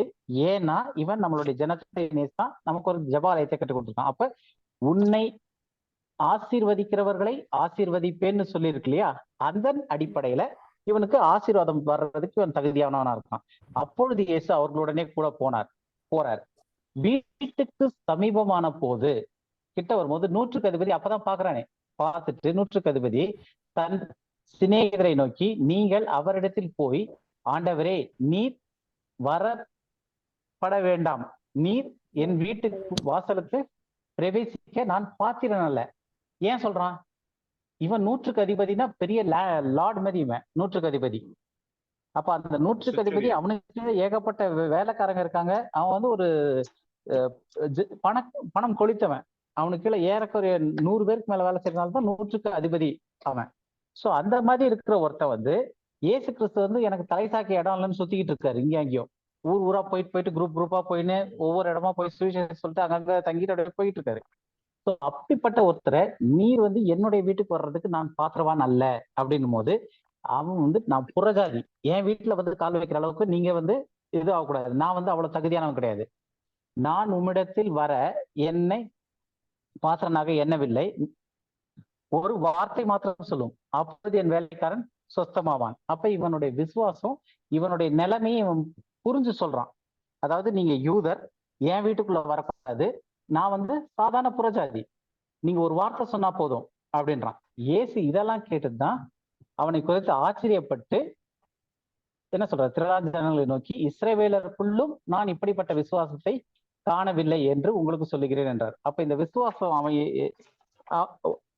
அந்த விசுவாசம் என்ன, அவன் கண்ட விசுவாசம் என்ன அப்படின்னா, யூதர்களை ஆசீர்வதித்தான், அதன் மூலமாக ஆசீர்வாதம் வருது, ரைட். இருந்தாலும் சரிசமமா நினைக்கல. யூதர்களும் புறஜாதி நாங்களும் ஈக்குவல். ஏன்னா நான் தான் வந்து உங்களெல்லாம் நேசிக்கிறேனே, ஜபாலயத்தை கட்டி கொடுத்துருக்கனே, அப்ப எனக்கு டிமாண்ட் இருக்குல்ல, நீங்க வந்து எனக்கு செய்யணும்ல, ஏன்னா அந்த இதுல சொல்லியிருக்கே. அப்படி அந்த மனப்பான்மையில இல்ல. அவ எப்படி, ஆமா நாய்க்குட்டி தான், நாய்க்குட்டி மேஜையில இருந்து விழுறது துணிக்கையை தின்னுமே அப்படின்னு சொல்லிட்டு அந்த டிஃபரன்ஸை உணர்ந்து ரெகக்னைஸ் பண்ணி அந்த டிஃபரன்ஸ், யூதர்களுக்கும் பிள்ளைகளுக்கும் நாய்களுக்கும் உள்ள வித்தியாசத்தை உணர்ந்த மாதிரி இவர் வந்து நூற்றுக்கு அதிபதி என் வீட்டுல வர்றதுக்கு நான் பாத்திரம் இல்லை, நீங்க வராதீங்க, ஒரு வார்த்தை மட்டும் சொன்னா போதும் அப்படின்னு சொல்லிட்டு நூற்றுக்கு அதிபதி சைட்ல இருந்து அவர் என்ன சொல்றாரு, அந்த ஹைரார்கி, அதாவது யூதர்கள் தனியா இருக்கிறாங்க, பிள்ளைகள் தனியா இருக்காங்க, நாங்க வந்து கிட்ட வர முடியாது. ஸோ அந்த ரெகக்னைசேஷன், அந்த டிஃபரன்சியேஷனை உணர்ந்து அதை சொல்லிட்டு, இவன் தகுதியானவன்றது யார் சொல்றாங்கன்னா யூதர்கள். அந்த யூத மார்க்கத்துல இருந்து மூப்பர்கள் வந்து இவன் நமக்கு ஜபாலயத்தை கட்டி கொடுத்துருக்கான், இவன் அதாவது உன்னை ஆசீர்வதிக்கிறவர்களை ஆசீர்வதிப்பேன்னு சொன்ன அந்த காரியத்தை சொன்னது வந்து, கிளைம் பண்ணது வந்து யூத மூப்பர்கள். இவன் செஞ்சனால அந்த ஆசீர்வாதத்தை கர்றதுக்கு அந்த வழி வந்துச்சு. இவன் வந்து தன்னை தாழ்த்தி அந்த டிஃபரன்ஸையும் ரெகனைஸ் பண்றாரு, நூற்றுக்கு அதிபதி. அப்ப இவங்க ரெண்டு பேருமே அந்த பிளஸிங்ஸ் பெற்றது எதை வச்சு, ஆதியாகமும் 12ஆம் அதிகாரம் 3வது வசனத்தை வச்சு. உன்னை ஆசீர்வதிக்கிறவர்களை ஆசீர்வதிப்பேன், நூற்றுக்கு அதிபதி ஆசீர்வாதம் பெற்றார். உன்னை சபிக்கிறவர்களை சபிப்பேன், பூமியில் உள்ள வம்சங்கள் எல்லாம் உனக்குள் ஆசீர்வதிக்கப்படும் என்றார். கானானிய ஸ்திரீ அந்த 2வதுல ஆசீர்வதிக்கப்பட்டிருக்காங்க. ஸோ இந்த ரெண்டை வந்து இயேசு கிறிஸ்து இந்த பூமியில வாழ்ந்தப்ப இந்த அற்புதத்தை செஞ்சார், ஆசீர்வாதத்தை புறஜாதிகள் பெற்றாங்க. ஆனா இயேசு கிறிஸ்து நியாயப்பிரமாணத்தையோ அந்த சட்ட திட்டங்களையோ வயலேட் பண்ணவே இல்லை. 100% மார்க். ஏன்னா அவங்க ரெண்டு பேரும் குவாலிஃபைடான ஆட்கள். அந்த என்ன ப்ராப்பர் சேனல்ல ரெகனைஸ் பண்ணி வாங்கணுமோ அந்த சேனல்ல தான் ஆசீர்வாதத்தை வாங்கியிருக்காங்க. புரியுதா உங்களுக்கு? ஏதாவது கேள்வி இருக்கா இதுல? புரியுதுங்கண்ணா. புரியுது. ஓகே, அப்ப நம்ம அடுத்து போலாமா? இது முதல் பாயிண்ட். நம்ம பார்த்தது வந்து இயேசு கிறிஸ்து இந்த பூமிக்குரிய ஊழியத்துல பண்ண 2 புறஜாதிகளுக்கான அற்புதம் வந்து அவரு நியாய பிரமாணத்தை மீறல அப்படின்றதையும் காட்டுது. ஏன் அந்த 2 பேருக்கு மட்டும் அற்புதத்தை செஞ்சாரு, அதுவும் அந்த நிபந்தனைகளுக்கு உட்பட்டு வரும்போது அந்த அற்புதத்தை செஞ்சார். இப்ப அடுத்த கேள்வி, இயேசு கிறிஸ்து புறஜாதிகளோடு சாப்பிட்டாரா, போஜன பந்தி இருந்தாருன்னா வரும். கர்த்தராகிய இயேசு கிறிஸ்து புறஜாதியுடன் போஜன பந்தி இருந்தாரான்ட்டு இது வந்து ஒரு பெரிய இஷ்யூ. நம்ம காஸ்பல்ஸ்ல எடுத்து பார்க்கும்போது ஒரே இன்ஸ்டன்ட் 3 காஸ்பல்ஸ்லயும் எழுதியிருக்கு. மத்தேயிலயும் இருக்கு, மார்க்லயும் இருக்கு, லூக்காலையும் இருக்கு. ஸோ முதல்ல நம்ம மத்தேயில படிப்போம். மத்தேயு 9வது அதிகாரம் 9வது வசனத்துல இருந்து 11வது வசனம் வரைக்கும் படிக்கலாம். ஃபர்ஸ்ட். இயேசு அவ்விடம் விட்டு புறப்பட்டு போகையில் ஆயத்துறையில் உட்கார்ந்திருந்த மத்தேயு என்னும் ஒரு மனுஷனை கண்டு, எனக்கு பின் சென்று வா என்றார். அவன் எழுந்து அவருக்கு பின் சென்றான்.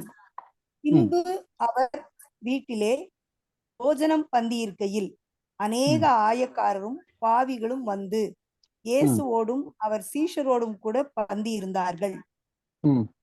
பரிசேயர் அதை கண்டு அவருடைய சீஷர்களை நோக்கி, உங்கள் போதகர் ஆயக்காரரோடும் பாவிகளோடும் போஜனம் பண்ணுகிறது என்ன என்று கேட்டார்கள். ஓகே, இப்ப இது வந்து கேள்வி யார் கேட்கறதுன்னா பரிசேயர் வந்து கேக்குறாங்க. இன்னொரு இடத்துல பார்த்தோம்னா இப்ப இதை வந்து மார்க் 2லயும் ஒரு தடவை வாசிக்கலாம். மார்க் 2:14 இருந்து 16. அது வாசிக்கிறதுக்கு முன்னாடி இதுல சும்மா சின்ன எக்ஸ்பிளனேஷன் கொடுக்குறேன். இப்ப இதுல என்ன சொல்றதா, இயேசு 9வது அதிகாரத்துல மத்தேயு 9:9 வந்து இயேசு அவ்விடம் விட்டு புறப்பட்டு போகையில் ஆயத்துறையில் உட்கார்ந்திருந்த மத்தேயு என்னும் ஒரு மனுஷனை கண்டான். ஆயத்துறைனா என்னது? ஆயக்காரர்கள்ன்றாங்க. வரி வசூலிக்கிறவங்க. ஓகே, மீதி பேருக்கு தெரியாதுன்னு கேட்டேன் நானு. உங்களுக்கு தெரியும். ஆயக்காரர்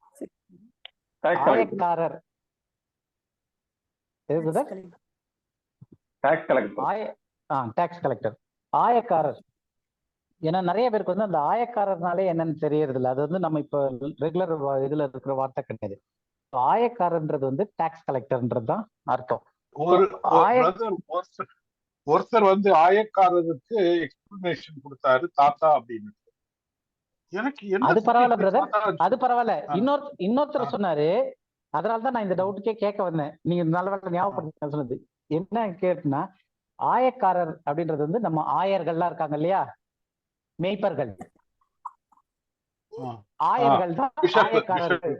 பிஷப் தான் ஆயக்காரர்கள் ஒருத்தர் பேசிட்டு இருக்கிறத இன்னொருத்தர் சொன்னாரு, ஆயா வந்து ஃபெமினைன் ஜெண்டர், ஆயக்காரர் வந்து மாஸ்குலின் ஜெண்டர். ஆண் பால் ஆயக்காரர் ஆண் பால், ஆயா வந்து பெண் பால் அப்படின்னு.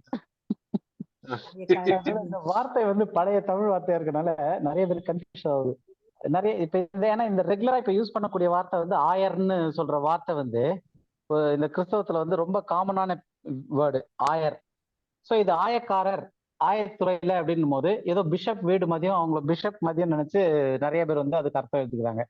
ஸோ ஆயத்துறைன்றது வந்து டாக்ஸ் கலெக்ட் பண்ற இடம், ஆயக்காரன்றது வந்து டாக்ஸ் கலெக்ட் பண்றவங்கள சொல்லுது. ஸோ அப்ப இங்க வந்து இயேசு அவ்விடம் விட்டு புறப்பட்டு போகையில் ஆயத்துறையில் டாக்ஸ் கலெக்ட் பண்ற இடத்துல உட்கார்ந்து இருந்த மத்தேயு, இவர் தான் எழுதுனதே, மத்தேயு எழுதுனதே இவர் தான். மத்தேயு என்னும் ஒரு மனுஷனை கண்டு எனக்கு பின் சென்று வா அப்படின்னாரு.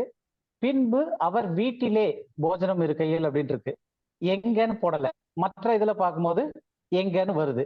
சோ மத்தேயுனுடைய வீட்டுலதான் அவரு நேரா போய் போஜனமே இருக்க உட்கார்றாரு. ஓகேவா?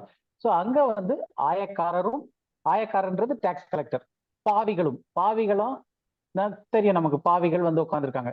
இவங்களோட சேர்ந்து அவரு போஜனம் பண்றாரு. அப்போ போஜனம் பண்ணும்போது யார் முறுமுறுக்கிறதுன்னு பார்த்தா பரிசேயர் மட்டும் இல்ல, வேத பாரகரும் முறுமுறுப்பாங்க. நம்ம அப்படியே இப்ப இந்த இதோட நம்ம அப்படியே மார்க்ல போய் படிக்கலாம். மார்க் 2வது அதிகாரம் 14 இருந்து 16.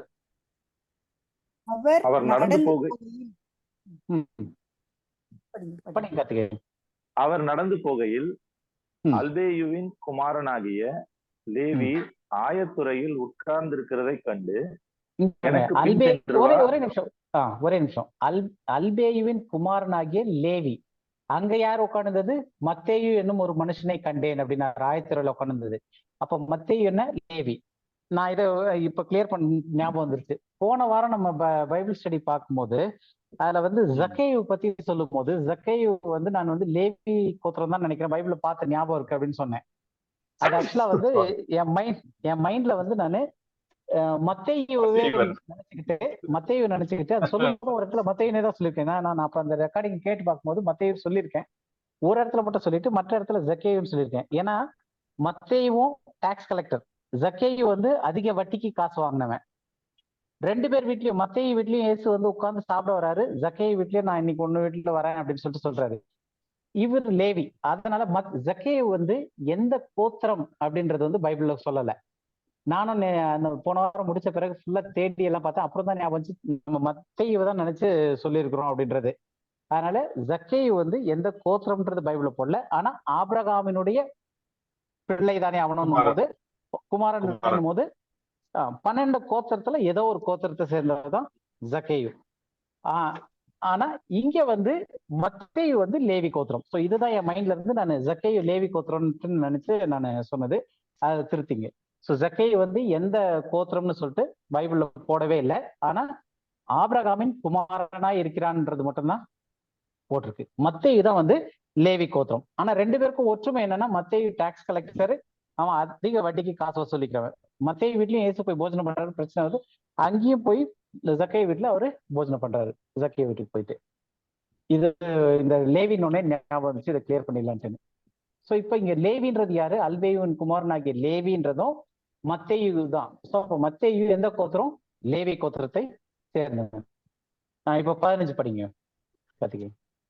அப்பொழுது அவனுடைய வீட்டிலே அவர் போஜன பந்தி இருக்கையில் அநேக அங்க வந்து மேல வந்து அவர் வீட்டில் போஜன பந்தி இருக்கையில் இருக்கு, இங்க வந்து அப்பொழுது அவனுடைய வீட்டில், யாரு, அந்த லேவி ஆகிய மத்தேயுனுடைய வீட்டுல போஜனம் பந்தி இருக்கையில் அநேக ஆயக்காரரும் பாவிகளும் அவரோட கூட வந்திருந்தபடியால் அவர்களும் இயேசுவோடும் அவர் சீஷரோடும் கூட பந்தி இருந்தார்கள். அவர் ஆயக்காரரோடும் பாவிகளோடும் போஜனம் பண்ணுகிறதை வேத பாரகரும் பரிசேயரும் கண்டு அவருடைய சீஷரை நோக்கி, அவர் ஆயக்காரரோடும் பாவிகளோடும் போஜன பானம் பண்ணுகிறது என்ன என்று கேட்டார்கள். அப்போ இதுல இருந்து என்ன தெரியுதுன்னா, பரிசேயரும்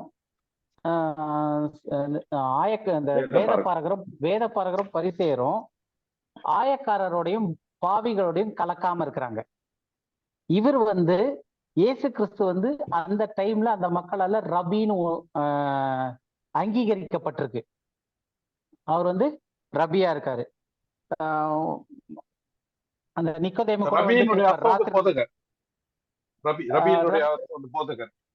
ஆமாம், ரபீன் ஆக்சுவலா ரபின்னு சொல்லும் போது போதகர்ன்ற வார்த்தை இருக்கு. ஆனா இன்னைக்கு யார் வேணாலும் ஒரு சபை ஆரம்பிச்சு ஒரு போதகர்னு வராங்க இல்லையா, அந்த மாதிரியான போதகர் கிடையாது ரபின்றது. ரபின்றதுக்கு ஏறக்குறைய ஒரு 15 வருஷத்துக்கு மேலவான படிப்பு இருக்கு. 12 வயசுல இருந்து ஆரம்பிச்சு 30 வயசு வரைக்கும் அவங்க அந்த கோர்ஸ் படிக்கணும். படிச்சு நியாயப்பிரமாணம் மனப்பாடம் பண்ணி எல்லாம் வரும்போதுதான் அவங்க போதகர் ஆக முடியும். அவங்க தான் ரபீன், ரேபாய்ஸ் அப்படின்ட்டு இங்கிலீஷ்ல சொல்லுவாங்க. ஸோ அந்த ரேபாய்ன்றது நான் பிரசங்கம் பண்றதுனாலயோ இல்ல நான் ஒரு சர்ச் வச்சிருக்கனாலயோ நான் ரேபாயின் ஆயிட முடியாது. அப்ப அது ஒரு தனி படிப்பு படிச்சு அவங்க போதகரே, அந்த வார்த்தைக்கான அர்த்தம் போதகரே. ஆனா அந்த போதகர் இன்னைக்கு இருக்கிற போதகர்கள் மாதிரி கிடையாது. இன்னைக்கு ஒரு சர்ச் ஆரம்பிச்சு ஒரு 10 பேர் சேர்ந்ததாலே அவங்க போதகர் ஆயிடுறாங்க. அந்த மாதிரி கிடையாது. ஒரு 2 மாசம் சர்ச் ஆரம்பிச்சு ஒரு வாரம் ஆரம்பிச்சா கூட போதகர்னு வந்துடுறாங்க இல்லையா, அப்படி இல்லை. அதுக்கு அவங்க வருஷக்கணக்கான டைம் ஸ்பெண்ட் பண்ணி படிச்சு அது ஒரு ஸ்கூல் மாதிரி அங்கேயே இருந்து படிக்க வேண்டிய ஒரு அந்த மாதிரி படிச்சதுலதான் பவுலுமே படிச்சார். கமாலியலுடைய பாதப்படியில படிச்சாருன்னு இருக்கு இல்லையா, அது வெறும் தியாலஜிக்கல் ஸ்டடின்ற மாதிரி கிடையாது. அது ராபாய் ஆவறதுக்கான ஒரு இது. ஸோ அப்படி அவர் படிச்சு அந்த இதெல்லாம் வந்தனாலதான் இவங்க ரேபாய் அப்படின்னு சொல்லிட்டு அங்கீகாரம் கொடுத்து பேசுறாங்க. அப்படி வர்றதுலதான் பரிசேயரும் வராங்க. எல்லா பரிசேயர்களும் அந்த மாதிரியான இதுல முடிச்சுதான் அந்த ரேபாய் ஆகுறாங்க. ஸோ அந்த இதுல இவரை அந்த நிக்கோதேமு கூட யோவான் 3வது அதிகாரத்துல வரும்போது நிக்கோதேமு ரபுனி அப்படின்னு கூடுவாரு. ரபுனி என்றால் போதகரே என்ற அர்த்தம் அப்படின்னு சொல்லிட்டு. அப்ப அந்த போதகரே அப்படின்னா அதுக்கு பின்னாடி இவ்வளவு பெரிய எஃபர்ட் இருக்கு. அந்த டைம் ஸ்பெண்ட் பண்ணது இன்னைக்கு இருக்கிற போதகர்கள் மாதிரி கிடையாது. ஸோ அந்த இதுல இவங்க அந்த ஆயக்காரரும் வேத பாரகரும் இயேசுவை ஒரு ரபின்ற மாதிரி ஒரு கணக்குல வச்சனால இவர் போய் ஆயக்காரரோடையும் பாவிகளோடையும் உட்கார்ந்து சாப்பிட்றாரே அப்படின்னு சொல்லிட்டு அவங்க முறுமுறுக்கிறாங்க. ஸோ இன்னும் இப்ப இதுல கேள்வி இன்னொரு இதையும் படிச்சிடலாம். லூக்கா 5வது அதிகாரம் 27ல இருந்து 30 வரைக்கும் உள்ள வசனங்க. லூக்கா 5வது அதிகாரம். ஸ்திரீகளுக்கு பின்பு அவர் புறப்பட்டு ஆயத்துறையில் உட்கார்ந்திருந்த லேவி என்னும் பெயருடைய ஒரு ஆயக்காரனை கண்டு, எனக்கு பின் சென்று வா என்றார். அவன் எல்லாவற்றையும் விட்டு எழுந்து அவருக்கு பின் சென்றான். அந்த லேவி என்பவன் தன் வீட்டிலே அவருக்கு பெரிய விருந்து பண்ணினான். அநேக ஆயக்காரரும் மற்றவர்களும் அவர்களோட கூட பந்தி இருந்தார்கள். வேதப்பாரகரும் பரிசேயரும் அவருடைய சீஷருக்கு விரோதமாக முறுமுறுத்து, நீங்கள் ஆயக்காரரோடும் பாவிகளோடும் போஜன பானம் பண்ணுகிறது என்ன என்று கேட்டார்கள். ஓகே, சோ ஆயக்காரரோடையும் பாவிகளோடையும் மற்றவர்களோடையும் நீங்க உட்காந்து போஜன பானம் பந்தி இருக்கிறது என்ன அப்படின்னு சொல்லிட்டு கேட்கறது யாருன்னா வேதத்தை தெரிந்தவர்கள், வேத பாரகரும் பரிசேயரும், அதை காப்பாற்றணும்னு வச்சிருக்கவங்களும், இவங்க 2 பேர் கேட்கறாங்க. அப்ப பொதுவா டக்குன்னு இதை பார்த்த உடனே நம்ம மைண்ட்ல தோணக்கூடியது என்னன்னா, அப்ப வேத பாரகரும் இந்த ஆயக்காரரும் பாவிகளும் புறஜாதிகளா? எதுக்காக ஒரு யூத மதத்துல இருக்க வேத பாரகரும் பரிசேயரும் இயேசுனுடைய சீஷர்கள் கிட்ட முறுமுறுக்கிறாங்க? சோ அப்ப அந்த கேள்வி தன்னால வர்றதுக்கு வாய்ப்பு இருக்கு. அப்ப இயேசு கிறிஸ்து அதுக்கு என்ன பதில் சொல்றாரு? 31ல இருந்து 32 வரைக்கும் அப்படியே கண்டினியூ பண்ணிக்கலாம். 31 32 அவர்களுக்கு பிரதியுத்தரமாக, பிணியாளிகளுக்கு வைத்தியன் வேண்டியதே அல்லாமல் சுகம் உள்ளவர்களுக்கு வேண்டியது இல்லை. நீதிமான்களை அல்ல, பாவிகளையே மனம் திரும்புகிறதற்கு அழைக்க வந்தேன் என்றார். சோ நீதிமானை அல்ல, முதல் சொல்றாரு நோயாளிக்கு தான் வந்து வைத்தியம் தேவை, நல்லா இருக்கணும் தேவையில்லை. ரெண்டாவது நீதிமானுக்காக இல்ல, பாவிகளையே மனம் திரும்புகிறதற்கு அழைக்க வந்தேன் என்றார். அப்ப இயேசு கிறிஸ்து வந்த பர்பஸ்ல இதையும் ஒண்ணு சொல்றாரு, பாவிகளை மனம் திரும்புகிறதற்கு அழைக்க வந்தேன் அப்படின்றாரு. சின்னஸ் டு ரிப்பன்டன்ஸ். அப்போ பாவிகளை மனம் திரும்ப அழைக்க வந்தேன்னா இன்னைக்கு எல்லாருமே பாவிகள் தானே. அப்ப இயேசு கிறிஸ்து புறஜாதியாகிய பாவிகள் கிட்ட வந்தாரா அப்படின்ற கேள்வி வருது. அப்ப புறஜாதியாகிய பாவிகள் அப்ப ரட்சிக்கப்படணும்னு இயேசு கிறிஸ்து, ஏன்னா இது எவ்வளவு பெரிய ரகசியம்னா, இயேசு கிறிஸ்துனுடைய மரணத்தையே அவரு எல்லாருக்காகவும் மறிச்சிருக்கிற அந்த விஷயத்த வந்து ஏற்ற நேரத்துல பின்னாடி பவுலுக்கு வெளிப்படுத்தினாரே தவிர, நியாயப்பிரமாணத்தை நிறைவேற்றும் போது அவர் வந்து எல்லாருக்காகவும் மறிச்சாருன்னு சொல்ல, அநேகருக்காக. அதே மாதிரி ஏசாயா புத்தகத்துல தீர்க்க தரிசனம் சொல்லும் போது 53வது அதிகாரத்துல வந்து அவர் அநேகருக்காக மறிப்பார்ன்னு இருக்கு, எல்லாருக்காகவும் சொல்லல. அப்போ அந்த எல்லாரும் காமனா வரக்கூடியது அப்படின்றது வந்து பின்னாடி பவுலுக்கு வெளிப்படுத்தப்பட்டுச்சு. ஆனா அப்ப இயேசு கிறிஸ்து வந்திருந்த டைம்ல எல்லாருக்கும் அப்படின்னு சொல்லிட்டு காமனைஸ் பண்ணல, வெறும் இஸ்ரவேலர்களுக்கு. அப்போ இவர் வந்து பாவிகளையே மனம் திரும்புகிறதற்கு அழைக்க வந்தேன் அப்படின்னு சொல்றாரு. ரெண்டாவது ஆயக்காரரோட உட்காந்துருக்காரு. இப்ப நம்ம இந்த ஆயக்காரரும் பாவிகளும் யாருன்றத பார்க்கணும். இயேசுடைய சீஷர்கள் வந்து சொல்றாங்க இல்லையா. சோ இப்ப இந்த ஆயக்காரர் வரி வசூலிக்கிறவங்க இவங்க யார் அப்படின்னு பார்க்கும்போது இவங்க வந்து புறஜாதி கிடையாது. ஏன்னா மத்தேயு யாரு?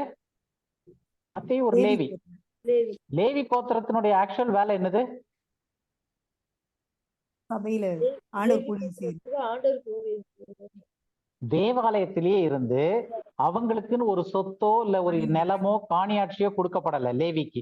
அப்ப லேவியினுடைய இது வந்து எப்படி வரணும்னா, இஸ்ரவேல் மக்களுடைய தசம பாகத்துல இருந்து அதை மற்ற கோத்திரத்தினுடைய தசம பாகத்துல இருந்து எடுத்து லேவிக்கும், லேவில இருந்து ஆசாங்க அப்படி ஆர்டர் லிஸ்ட் போட்டு வச்சிருக்காரு. அப்ப அவனுக்குன்னு வந்து தனியா சம்பாதிக்கிறதுக்கு ஆண்டவர் சொல்லல, மாறா நீ தேவனுடைய வேலையை செய், உனக்கு மக்கள்லாம் சேர்ந்து கொடுப்பாங்க.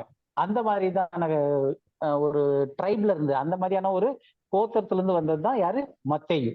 அப்ப லேவி கோத்திரத்துல தேவனுக்கு பணிவிடை செய்யக்கூடிய அந்த கோத்திரத்துல இருக்கவங்களே என்னவா இருக்கிறாங்க?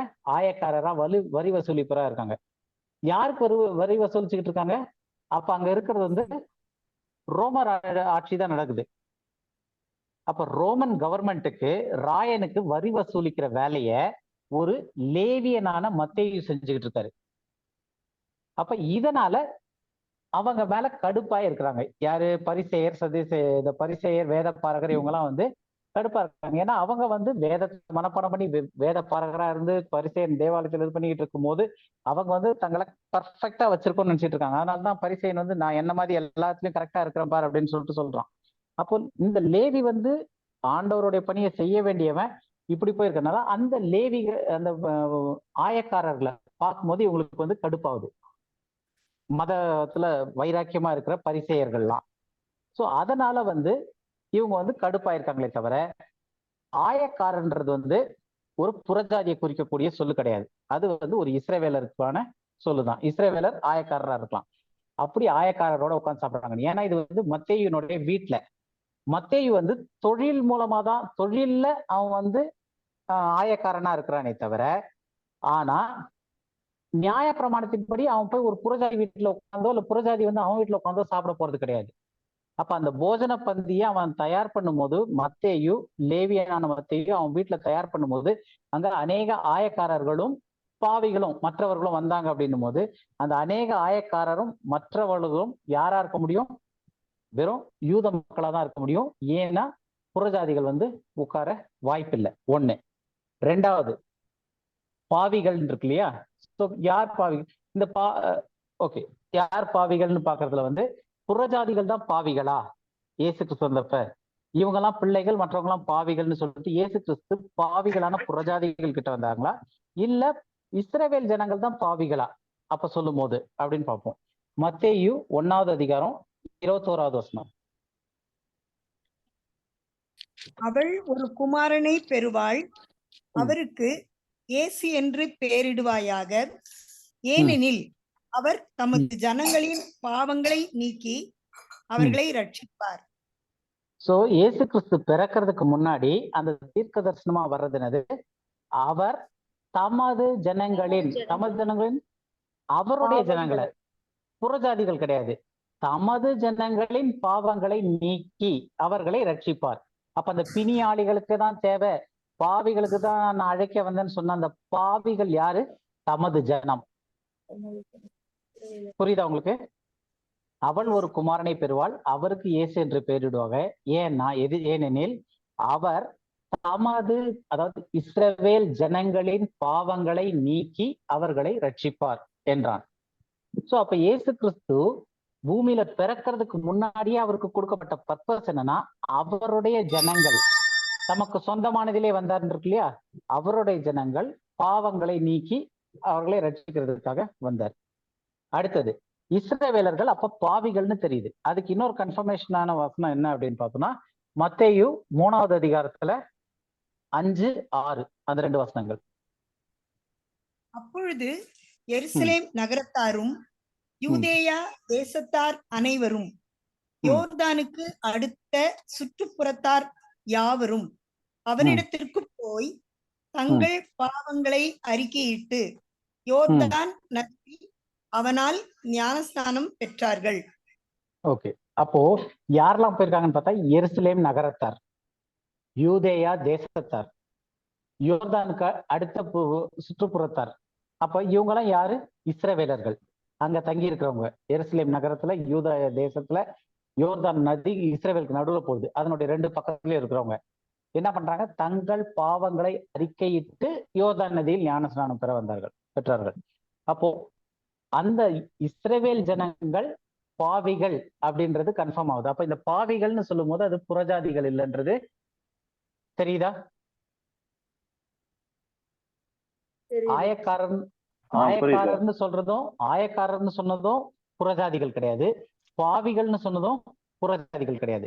இப்போ இதை விட ஒரு முக்கியமான விஷயம் என்ன அப்படின்னா, ஆயக்காரரும் பாவிகளும் வந்து புறஜாதிகளா இருந்திருந்தாங்கன்னா, இயேசு வந்து தனியா போய் சாப்பிட போனாரா, இல்ல அவருடைய சீஷர்களோட போயிருந்தாரா?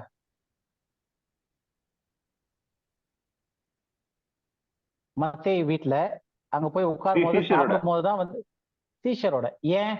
ஆயக்காரரும் வேதபாரகரும் அவருடைய சீஷர்கிட்ட தான் வந்து முறுமுறுக்கிறாங்க. அப்போ சீஷர்களோட போய் மத்தேயு வீட்டுல உட்கார்ந்து சாப்பிடுறாரு. எந்த சீஷர்கள்? முதல் வந்த சீஷர் யாரு? பேதுரு, யோவான், யாக்கோபு, இவங்கெல்லாம். அதுக்கப்புறம் மத்தேயு வந்து கூப்பிடுறதுக்கு வர்றாரு. மத்தேயு வீட்டுல வந்து மத்தேயு கூப்பிடுறாரு. அப்ப சீஷர் அப்படின்னு சொல்லும் போது அது பேதுரு இருக்காரா? ஏன்னா அதே இதுல முன்னாடி வந்து பேதுரு வந்து ஃபர்ஸ்ட் வந்துருவாரு. அதுக்கப்புறம் அந்த போட் அமிழத்தக்கதாக, படகு அமிழத்தக்கதாக மீன் பிடிச்சோடனே யாக்கோபையும் யோவானையும் சேர்த்து கூப்பிட்டுக்குவாங்க. ஸோ இப்ப இவங்க எல்லாம் வந்து பின்பற்றி வர ஆரம்பிக்கிறாங்க. அப்போ பேதுரு இந்த சம்பவம் நடக்கும்போது அங்க கூட இருக்கிறாரா இல்லையா? இருக்கிறாரு. சோ பேதுரு அங்க கூட இருக்காரு. அப்படின்னா இயேசு கிறிஸ்து அந்த ஊழியம் பண்ணிக்கிட்டு இருக்கும் போதே இந்த வேதபாரகர்களும் இந்த பாவிகளும் புறஜாதிகளா இருந்திருந்தா, அவங்க முன்னாடி போய் அப்பயே உட்கார்ந்து இயேசு சாப்பிட்டு இருந்தாருன்னா, பேதுரு இயேசு பரமேறி போன பிறகு அப்போஸ்தலர் 10வது அதிகாரத்துல கொர்நேலி வீட்டுக்கு போன போது அது எனக்கு உகந்தது கிடையாது, நியாய பிரமாணத்தின்படி விலக்கப்பட்டிருக்கு அப்படின்னு சொன்னா பேதுரு வந்து ஒரு முட்டாளா தெரியாது? அப்ப என்ன உறுதிப்படுத்துதுன்னா, இந்த இடத்துல வந்து ஆயக்காரரும் பாவிகளும் டோட்டலா இஸ்ரவேல் மக்களை தவிர புறஜாதிகள் கிடையாது. அதனால இயேசு கிறிஸ்து நியாய பிரமாணத்தை மீறல இந்த பாவிகளும் ஆயக்காரரும் உட்கார்ந்து சாப்பிடுற இடத்துல. ஆனா வேதபாரகரும் பரிசேயரும் வந்து இவங்களையே தள்ளி வச்சாங்க. யாரு? காணாமல் போன ஆடுல இருக்க லேவி கோத்திரத்துல இருக்கவங்களையும் ஆயக்காரரையும் அந்த பாவிகளையும் பரிசேயரும் வேதபாரகர்களும் வந்து தள்ளி வச்சாங்க. அவங்களோட எல்லாம் கூட பழக மாட்டோம் அப்படின்னு சொல்லிட்டு. ஆனா இவர் வந்து ஒரு ரபியா இருக்கிறாரு, இவருக்குன்னு ஃபாலோயர்ஸ் சீஷர்கள் வந்துட்டாங்க. இவர் ஒரு பரிசேயர் மாதிரி நம்மள மாதிரியே ஸ்ட்ரிக்டா ரைட்டர் அப்படி கரெக்டா இல்லாம இவர் நேரா போய் ஆயக்காரரோடையும் பாவிகளோடய உட்கார்ந்து சாப்பிடுறாங்களேன்னு சொல்லிதான் முறுமுறுத்தாங்களே தவிர அவங்க யாரும் புறஜாதி கிடையாது. ஏன்னா அவங்க புறஜாதியா இருந்தாங்கன்னா இயேசு தடவையே மத்தேயு கூப்பிடும் போதே மத்தேயு வீட்டுல வச்சு பேதருக்கு நல்லா விளக்கிட்டு இருப்பாரு அவரு புறஜாதியோட உட்கார்ந்து சாப்பிட்டத.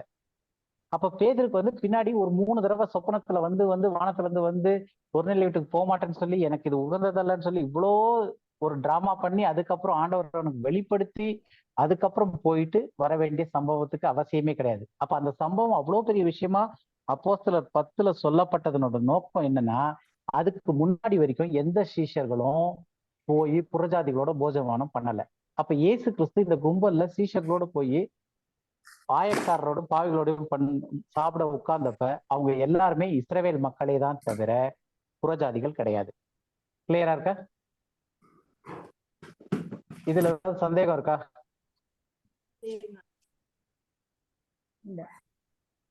இல்ல ரொம்ப ஃபாஸ்டா போறேன்னா புரியுதா? புரியுது புரியுது. Okay okay right. ஒரு நிமிஷம் பிரதர். இப்ப நம்ம என்ன விஷயத்தை பத்தி படிச்சுட்டு இருக்கிறோம் அப்படின்னாக்கா, இது ஏன் இவ்வளவு டீட்டெயிலா பிரதர் இதை எக்ஸ்பிளைன் பண்ணி சொல்றாருனாக்கா, இன்னைக்கு வேதத்தை டீச் பண்றவங்க வந்து இல்ல இயேசு கிறிஸ்து வந்து புறஜாதி மக்களோடு கூட தான் பழகினாரு அப்படின்றத, இல்லாட்டி அவங்களுக்கு கூட தான் உட்கார்ந்து சாப்பிட்டாருன்றது எல்லாத்தையும் வந்து ஒரு டீச்சிங் பண்றாங்க. அது வந்து இல்லன்றத ப்ரூவ் பண்றதுக்காக வேண்டி இந்த வேதத்துல இருந்து இதை எடுத்து சொல்றாரு. இது என்ன இவ்வளவு முக்கியமான ஒரு விஷயமா? இது என்ன ஒரு சின்ன விஷயம் தானே, இதையே நம்ம இவ்வளவு பெருசுப்படுத்தணும் அப்படின்ட்டு நம்ம நினைக்கலாம். ஆனா அதுக்கு காரணம் இருக்கு. அங்கதான் ரைட் விஷயம். கரெக்ட் பிரதர், நீங்க நல்லா கரெக்டான பாயிண்ட் எடுத்துக்கிட்டீங்க. சரி பிரதர். எதுக்காக நம்ம இதை இவ்வளவு டீப்பா படிக்கிறோம்? இயேசு கிறிஸ்து புறஜாதிகளோட பேசவே இல்லை, டீல் பண்ணவே இல்லை அப்படின்னு சொல்லிட்டு ஏன் படிக்கிறோம் அப்படின்னா, அவர் ஃபர்ஸ்ட் பாயிண்ட் வந்து அவர் புறஜாதிகளோட டீல் பண்ணியிருந்தாரு, அவர் பூமிக்குரிய ஊழியத்துல டீல் பண்ணியிருந்தாரு அப்படின்னா அந்த காரியம் எதை முறியடிச்சிருக்கோம்னா அவர் நியாயப்பிரமாணத்தை நிறைவேற்ற முடியாது. இயேசு கிறிஸ்து நியாயப்பிரமாணத்தை நிறைவேற்றி முடிக்கணும்ன்றதுக்கு தான் வந்தாரு. அதனால அவர் நிச்சயமா புறஜாதிகள்கிட்ட பேசல. இன்னைக்கு அநேக சபைகள்ல வந்து இந்த காஸ்பல்ஸ்ல இருந்து இயேசு கிறிஸ்து பேசின காரியங்கள் எல்லாம் எடுத்து கிருபையில இருக்கிற நம்ம கிட்ட, இந்த நியாயப்பிரமாணத்திலே இல்லாத நம்ம கிட்ட பேசும்போதுதான் வந்து தவறான உபதேசங்களா மாறுது. ஆனா அது தவறுன்னு அவங்களுக்கு ஏன் தெரியல அப்படின்னா அந்த ரைட் டிவிஷன் பண்ணல. இயேசு கிறிஸ்துவே வந்து அவருடைய வாயினாலேயே பூமியில இருந்தப்ப சொன்ன காரியங்களை நம்ம ஃபாலோ பண்ணலன்னா எப்படி? அதை முதல்ல நம்ம ஃபாலோ பண்ணோம். அதுக்கப்புறம் பேதுரு, யோவான், யாக்கோபோ இல்ல பழைய ஏற்பாட்டுல வாழ்ந்தவங்களோ இல்லாட்டி பவுல் சொன்னதோ எதுனாலும் அதுக்கப்புறம் பாத்துக்கலாம். இயேசு கிறிஸ்து சொன்ன அந்த ரெட் லெட்டர்ஸை ஃபாலோ பண்ணிட்டாலே போதும் அப்படின்னு நினைக்கிறது வந்து இருக்கிறதுலயே முட்டாள்தனமானது. ஏன்னா இயேசு கிறிஸ்து வந்து இந்த பூமியில வாழும்போது பேசின ஒவ்வொரு வார்த்தையும் நமக்கு பேசல. போன தடவை வந்து அவர் யூதர்களுக்காக தான் வந்தாரு, யூதர்களுக்காக தான் பண்ணாரு, அந்த பர்பஸை பார்த்தோம். இந்த வாரம் என்ன பார்த்துக்கிட்டு இருக்கோம்னா அவர் நம்ம கிட்ட பேசல. நம்ம கிட்டனா புறஜாதி ஆகிய மக்கள் கிட்டையும் இல்ல, இன்னைக்கு ரட்சிக்கப்பட்டு பாடி ஆஃப் கிரைஸ்ட்ன்னு இருக்காங்க இல்லையா, இது வந்து அப்ப ஆரம்பிக்கவே இல்லை. அப்ப இந்த மக்கள் கிட்டையும் கிருபையில இருக்கிற மக்கள் கிட்டையும் புறஜாதி கிட்டையும் அவரு பேசவே இல்லை. அவர் பேசினதோ பழகுனதோ செஞ்சதோ எல்லாமே நியாய பிரமாணத்திற்குள்ள இருக்கிற யூத மக்களுக்கும், ரெண்டே சம்பவம் புறஜாதிகளுக்கு செஞ்சதும் வந்து நியாய பிரமாணத்திற்கு உட்பட்டு வேதத்தின் அடிப்படையில அவருடைய நியாய பிரமாணத்தை அதை உடைக்காத அளவுல இருக்கிற ரெண்டு காரியத்தையும், அதுவும் அவங்க தகுதியா இருந்தனால அவங்களுடைய நிலையை உணர்ந்து கேட்டனால அந்த ரெண்டு காரியத்தை செஞ்சாரே தவிர மற்றபடி வேற எந்த புறஜாதிகிட்டையும் அவரு போகல அப்படின்றத கிளியர் பண்ணதுதான். அப்ப இது எதுக்காக நம்ம இவ்வளவு கஷ்டப்பட்டு படிக்கிறோம் அப்படின்னும் போது இதுதான் வந்து டூல். இப்ப வந்து இந்த தெளிவா வந்து நம்ம அடுத்து இன்னும் 2-3 இதெல்லாம் இருக்கு, அதெல்லாம் பார்த்து முடிச்ச பிறகு இயேசு கிறிஸ்து புறஜாதி கிட்ட இல்லாட்டி கிருபைக்குள்ள இருக்கவங்க கிட்ட, இன்னொரு வார்த்தை வந்து கிருபைக்கு உட்பட்டு இருக்கவங்க கிட்ட. ஏன்னா பவுல் சொல்லும் போது நீங்கள் நியாய பிரமாணத்திற்கு உட்பட்டு இராமல் கிருபைக்கு உட்பட்டு இருக்கீங்கன்றாரு. இயேசு கிறிஸ்து சொல்லும் போது அவரு நியாய பிரமாணத்திற்கு உட்பட்டு வந்தேன்றாரு. அப்ப இந்த பூமிக்குரிய வாழ்க்கையில இயேசு கிறிஸ்து நியாய பிரமாணத்துக்கு உட்பட்டு வந்து சொன்ன காரியங்களை நம்ம கட்டாயம் பிரிச்சாகணும். ஏன்னா நம்ம கிருபையில இருக்கிறவங்க. அப்ப இயேசு கிறிஸ்து ஏன்னா அவங்களுக்கு பிரச்சனை என்னன்னா, இயேசு கிறிஸ்து சொன்ன வார்த்தைன்னா அது ஏதோ ஹை லெவல் மாதிரியும் மற்ற வேத வாக்கியங்கள்லாம் கம்மி லெவல் மாதிரியும் நினைக்கிறாங்க. எல்லா வார்த்தைகளும் தேவ ஆவியினால் அருளப்பட்டு எழுதப்பட்டிருக்கு. அப்ப அதுல யாருக்கு எது எழுதப்பட்டிருக்குன்றத முதல் பிரிக்கணும். இல்லைன்னா நமக்கு எல்லாமே தவறான கள்ள உபதேசங்களாகி ஏகப்பட்ட குழப்பம் வந்துகிட்டு இருக்கும். நம்ம வேதத்தை படிப்போம், நல்லா பக்தியா இருக்க மாதிரி இருக்கும், எல்லாமே செய்வோம், ஆனா வெட்கப்பட்ட ஊழியர்களையும் தேவன் முன்னாடி அங்கீகரிக்கப்படாத ஊழியர்களாயும் ஆயிடுவோம். அதனாலதான் இந்த ரைட் டிவிஷனே படிக்கிறோம். இப்ப இந்த இதுல வந்து கரெக்டான ஒரு டூல் என்ன கத்துட்டு வரோம்னா, 4 காஸ்பல்லையும் 4 சுவிசேஷங்களையும் இயேசு சொன்ன காரியங்கள் நம்மளை குறிச்சோ இல்ல நமக்காகவோ இல்ல நம்ம கிட்டயோ சொல்லல, கிருபை காலத்துல இருக்கிற நம்ம கிட்ட. அப்ப அவர் வந்ததும் சொன்னதும் அவர் செஞ்ச எல்லா விதமான கட்டளைகளும் வந்து யூதர்களுக்கு நியாயப்பிரமாணத்திற்கு உட்பட்டு இருந்தவர்களுக்கு.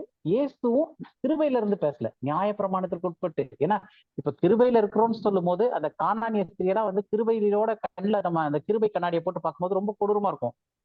எப்படா அது ஒருத்தி வந்து கத்தி கத்தி பேசிட்டு இருக்கா, பிள்ளைங்க நப்பத்து நாய்க்கு போடுறது நல்லதில்லை அப்படின்றாருன்னு சொல்லிட்டு. ஆனா அவரு நியாயப்பிரமாணத்துக்கு உட்பட்டு வந்தனால அதை கரெக்டா இது பண்ணியிருக்காரு. அதனால இப்ப வந்து நம்ம கிருபையில இருக்கவங்க அதுல இருந்து எடுக்கும் போது ஓகே, நமக்கு டக்குன்னு லைட் அடிக்கணும். ஓகே, இது நமக்கு சொல்லியிருக்காரா? இல்ல, இது வந்து யாருக்கு சொல்லியிருக்கு? நியாய பிரமாணத்திற்கு உட்பட்டு, அதுவும் சிலுவை மரணத்திற்கு முன்னாடி இருந்த மக்கள் கிட்ட சொன்ன காரியங்கள். அப்ப அது இன்னைக்கு அப்ளிகபிள் ஆகுமா அப்படின்னா, சில காரியங்கள் வந்து டிரான்ஸ் டிஸ்பென்சேஷன்ல தான் இருக்கும். தேவனை ஒருவனும் ஒரு காலம் கண்டதில்லைன்னு இயேசு சொன்னாரு. அது வந்து நியாய பிரமாணத்துல இருந்தவங்களுக்கு தான் சொல்லியிருக்காரு, நமக்கு சொல்லலை அப்படின்னு சொல்ல முடியாது. ஏன்னா யாருமே தேவனை கண்டதில்லை, ஒரு காலம் கண்டதில்லைன்றது உண்மை. அப்ப அந்த மாதிரி ஆண்டவரை குறித்ததான சத்தியங்கள், சில காரியங்கள்லாம் வந்து டிரான்ஸ் டிஸ்பென்சேஷனல் ட்ரூத்னுவாங்க. எல்லா காலகட்டத்துக்கும் எல்லா மனிதருக்கும் பொருந்தக்கூடிய விஷயங்கள், அது எல்லாமே நம்ம எடுத்துக்கலாம். ஆனா சில காரியங்கள், இப்ப வந்து குஷ்ட ரோகத்தை சுகப்படுத்தினார், 10 குஷ்டரோகிகள் சுகமானாங்க. போய் ஆசாரியன்ட்ட போய் உன்னை தேவாலயத்துல போய் காட்டிட்டு வா அப்படின்றாரு. ஆசாரியன் காட்டிட்டு வாட்டு. அது இந்த கிருபையின் காலத்துல சம்பந்தமே கிடையாது. அப்ப இது வந்து ஒரு எளிமையா புரிஞ்சுக்கிறதுக்காக அந்த வித்தியாசத்துக்காக சொல்றேன். ஸோ அப்ப அந்த மாதிரி ஒவ்வொரு காரியத்தையும் நம்ம படிக்கும் போது இந்த ரைட் டிவிஷனை கரெக்டா எங்க அப்ளை பண்ணணும்னு பார்த்து படிக்கிறதுக்கு தான். இப்ப இன்னும் ஒரு 2 பாயிண்ட் இருக்கு, இதை அப்படியே இது பண்ணிட்டு இன்னைக்கு வேற ஏதாவது டவுட் இருந்தா பார்த்து முடிச்சுக்கலாம். அடுத்த விஷயம் ஏழைக்கால் தான் பிரதர். அது இன்னும் ஒரு 2 பாயிண்ட் தான் இருக்கு. இன்னும் 2 பாயிண்ட் இருக்கு. ஜஸ்ட் ஆமா 7:30 முடிக்க ட்ரை பண்றேன். ஸோ அடுத்தது வந்து மத்தேயு 10வது அதிகாரத்துல 5வது வசனம்.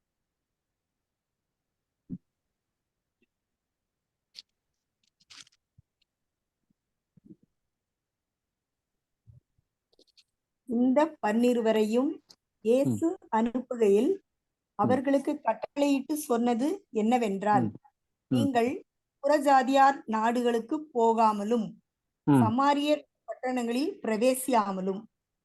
சரி, சமாரிய பட்டணங்களில் பிரவேசியாமலும் போய் சுவிசேஷத்தை சொல்லுங்க அப்படின்றாரு. அதே இத வந்து லூக்கா 9வது அதிகாரம் 1-2 இந்த 2 வசனத்தையும் சேர்த்தே பார்த்துடலாம்.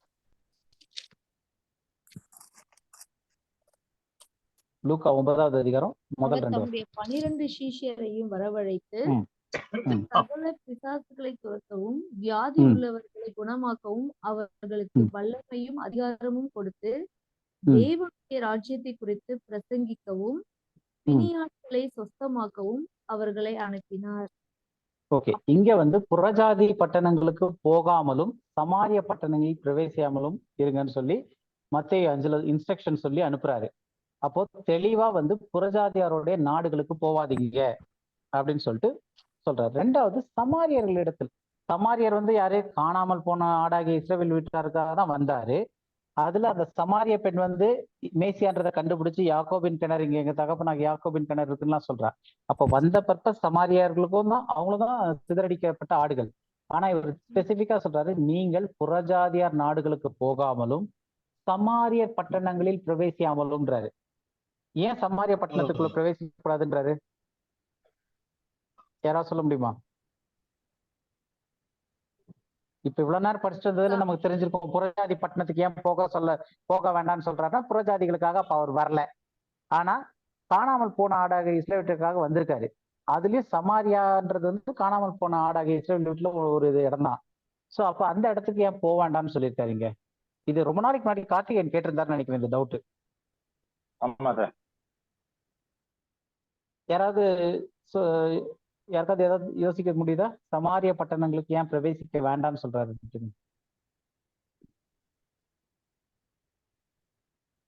ஓகே, நான் சொல்லுறேன். ஸோ சமாரிய பட்டணங்களுக்குள்ள ஏன் பிரவேசிக்க வேண்டாம் அப்படின்னு சொன்னார்னா, சமாரியா அப்படின்றது வந்து என்ன அப்படின்னா, காணாமல் போன ஆடாகிய இஸ்ரவேல் வீட்டார். அந்த காணாமல் போன ஆடாகிய இஸ்ரவேல் வீட்டாரை யார் கூட்டி சேர்க்கணும்? சீஷர்களா இயேசு கிறிஸ்துவா? இயேசு கிறிஸ்து. இயேசு கிறிஸ்து. ஏன்னா அது அவருடைய தீர்க்க தரிசனத்தினுடைய நிறைவேறுதல். அவர் தான் பண்ணணும். அத தேவன் மேசியா வரும்போது மேசியா 2 மந்தையும் ஒன்னா சேர்ப்பார்னு இருக்கு. இப்ப இதுல சீஷர்கள் போய் அங்க சுவிசேஷம் சொல்ல வேண்டிய அவசியம் இல்லை. ஆனா அதே இது இயேசு கிறிஸ்து சமாரிய பட்டணத்து வழியா போகும்போது அவர் அங்க சொல்றாரு, பேசுறாரு, நாங்க மேசியா வரும்போது இதெல்லாம் சொல்லுவாரு அப்படின்னு கேள்விப்பட்டிருக்கோம். அப்படின்னோடனே நீ காண்ற மேசியா நான் தான் அப்படின்ற மாதிரி சொல்லிடுறாரு.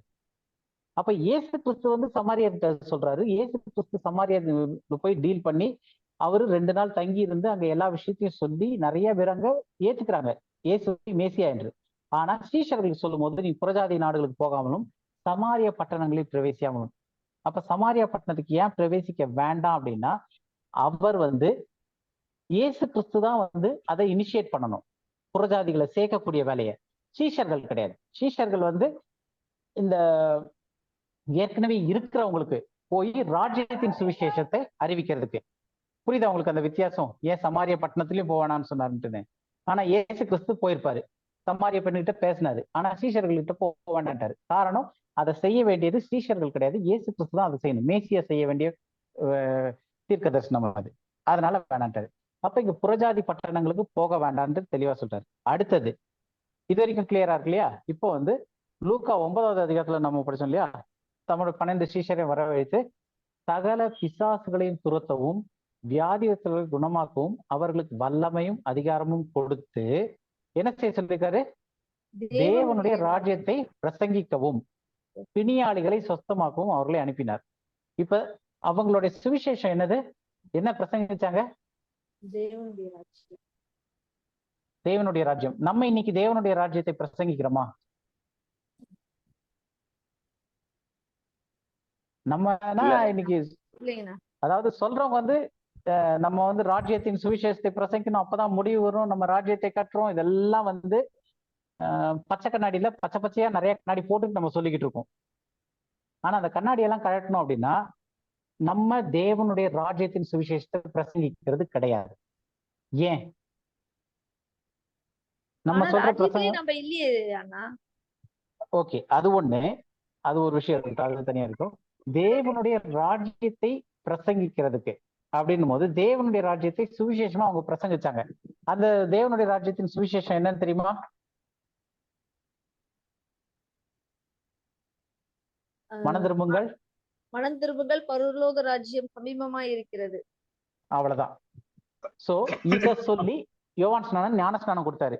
எல்லாரும் ஞானஸ்நானம் எடுத்தாங்க. என்ன செய்தி அவங்களுக்கு, என்ன காஸ்பல் இருந்துச்சு? மனம் திரும்புங்கள், தேவனுடைய ராஜ்யம் சமீபமா இருக்கிறது. இதுல கிறிஸ்து உங்களுக்காக மரித்தார், அடக்கம் பண்ணப்பட்டார், 3ஆம் நாள் உயிரோடு எழுந்தார், அவரு உங்கள் பாவங்களுக்காக ஒப்பு கொடுக்கப்பட்டு அவர் உயிர்த்தெழுந்ததினாலே நீங்கள் நீதிமானாக்கப்பட்டிருக்கிறீர்கள். இதெல்லாம் ஏதாவது இருந்துச்சா? அப்போ சுவிசேஷம்னு நம்ம இந்த கிருபையின் காலத்துல பிரசங்கிக்கிறது என்னன்னா, சிலுவையை குறித்தே அல்லாமல் வேற ஒன்றையும் குறித்து மேன்மை பாராட்ட மாட்டேன்னு பவுல் சொல்ற மாதிரி சிலுவையை தான் நம்ம பிரசங்கிக்கிறோம். சிலுவை இல்லைன்னா சிலுவை அப்படின்னு சிலுவை பிரசங்கிக்கிறதுல சிலுவைனா என்னது? அவருடைய பாடு, மரணம், என்னுடைய பாவத்துக்காக அவர் மரித்தாரு. அடுத்தது உயிர்த்தெழுதலுக்கு அது வழிவகுத்துச்சு. அவர் உயிர்த்தெழுதல்னால நான் நீதிமான் ஆயிட்டேன். அப்ப இந்த சுவிசேஷம் வந்து இன்னைக்கு நம்ம பிரசங்கிச்சுக்கிட்டு இருக்கோம். பவுல் சொல்றாரு, இந்த கிருபையின் காலத்துல தேவதூதனே வந்து வேற ஒரு சுவிசேஷம் சொன்னாலும் அவன் சபிக்கப்பட்டவனா இருக்க கடவன்றாரு. கலாத்தியர்ல, கலாத்தியர் 1வது அதிகாரம் அப்புறம் வீட்டுல படிச்சு பாருங்க, டைம் ஆயிடுச்சு நமக்கு, அதனால கலாத்தியர் 1வது அதிகாரம் வீட்டுல படிச்சு பாருங்க. வேற ஒரு சுவிசேஷத்தை இந்த கிருபையின் காலத்துல பிரசங்கிச்சா அது வந்து சாதாரண மக்கள் இல்ல, தேவ தூதனே வந்து பிரசங்கிச்சாலும் அவன் சபிக்கப்பட்டவனா இருப்பான். பிகாஸ் அப்படி இருக்கும்போது இன்னைக்கு முக்காவாசியான கிறிஸ்தவத்துல வந்து இந்த ரைட் டிவிஷன் பண்ணி கரெக்டா புரிஞ்சுக்காதனால நம்ம ஏதோ தேவனுடைய ராஜ்யத்தை கட்டுற மாதிரியும் தேவனுடைய ராஜ்யத்தின் சுவிசேஷம் எல்லா இடத்துலயும் அறிவிக்கப்படணும், அப்பதான் முடிவு வரும், நம்ம தேவனுடைய ராஜ்யத்திற்காக ஊழியம் செய்யறோம். தேவனுடைய ராஜ்யம்ன்றதுல வந்து தேவன் மரணம், அடக்கம், உயிர்த்தெழுதல் அந்த கான்செப்டே இல்லாம புரியாம அதுக்கு முன்னாடியே செஞ்சுக்கிட்டு இருந்தது தேவனுடைய ராஜ்யம். ஏன்னா அவர் மேசியா வந்திருக்கிறாரு. அப்ப இயேசு கிறிஸ்துவே வந்து அது முதற்கொண்டு பிரசங்கிக்க ஆரம்பிச்சாரு, தேவனுடைய ராஜ்யம் சமீபமா இருக்கு, மனதிரும்புங்கள், தேவனுடைய ராஜ்யம் சமீபமா இருக்கிறது. இஸ் அட் ஹேண்ட் போன வாரம் பிரதர் சொன்னார் இல்லையா? அப்ப தேவனுடைய ராஜ்யம் சமீபமாய் வந்துருச்சுன்ற அந்த சுவிசேஷம் இருக்கு இல்லையா? அதாவது ராஜா வந்துட்டாரு, ராஜ்யத்துக்குள்ள போறோம். அப்போ நீங்க மனம் திரும்பி ஞானஸ்நானம் எடுங்க, ஞானஸ்நானம் எடுத்தீங்கன்னா ராஜ்யத்துக்குள்ள பிரவேசிக்கலாம். அப்ப தேவனுடைய ராஜ்யத்துல உள்ள வரும்போது ஒரு நொண்டியோ முடவனோ வியாதியோடையும் சீக்காயும் உள்ள வர முடியாது. அது தேவனுடைய ராஜ்யம், தேவன் ஆளுகை செய்ய போறார். அப்ப ஏற்கனவே இருக்கிற மக்களுக்கு வந்து அவர் என்ன பண்றாரு? சீஷர்களுக்கு அதிகாரத்தை கொடுக்குறாரு. என்னன்ட்டுன்னு சகல பிசாசுகளையும் துரத்தவும், வியாதிகளை குணமாக்கவும், அவர்களுக்கு வல்லமையும் அதிகாரமும் கொடுத்து என்ன சொல்றாரு, தேவனுடைய ராஜ்யத்தை பிரசங்கிச்சு. தேவனுடைய ராஜ்யத்தை பிரசங்கிக்கிறதுனா மன திரும்புங்கள், பரலோக ராஜ்யம் சமீபமாயிருச்சு, ஞானஸ்நானம் கொடுங்க, பிணியாளிகளை சொஸ்தமாக்கவும் அவர்களை அனுப்பினார். இப்ப நம்ம செய்யறது வந்து கிருபையின் சுவிசேஷத்தை பண்ணிட்டு இருக்கோம். நம்ம ஏற்கனவே காஸ்பல்ஸை பத்தி நிறைய படிச்சோம், டிஃபரன்ஸ். அப்ப நம்ம இன்னைக்கு வந்து தேவனுடைய ராஜ்யத்தின் சுவிசேஷத்தை பிரசங்கிக்க கூடாது. பிரசங்கிச்சோம்னா கலாத்தியர் 1 படி பவுல் சொல்ற மாதிரி கிருபையின் காலத்துல வேற சுவிசேஷத்தை பிரசங்கிக்கிறவங்க சபிக்கப்பட்டவர்களா இருப்பாங்க. அப்ப இன்னைக்கு நம்ம பிரசங்கிக்க வேண்டிய சுவிசேஷம் மனம் திரும்புங்கள், பரலோக ராஜ்யம் சமீபமா இருக்கு, தேவன் வந்து ஆட்சி செய்ய போறாரு, சமீபமா இருக்கு கிடையாது. ஏன்னா நமக்கும் அதுக்கு சம்பந்தம் இல்லை. நமக்கு அவர் ராஜா கிடையாது, அவர் தலை. நமக்காக ஜீவனை கொடுத்தாரு, அவர் உயிர் தெரிந்ததுனால விசுவாசத்தின் மூலமா நம்ம நீதிமானாக்கப்பட்டோம். அப்ப சிலுவையை குறித்து பிரசங்கிக்கணும். அவருடைய மரணம், அடக்கம், உயிர்த்தெழுதல், என்னுடைய பாவத்துக்காக மரித்தார், அவருடைய உயிர்த்தெழுதல்னால நான் நீதிமான் ஆயிட்டேன்.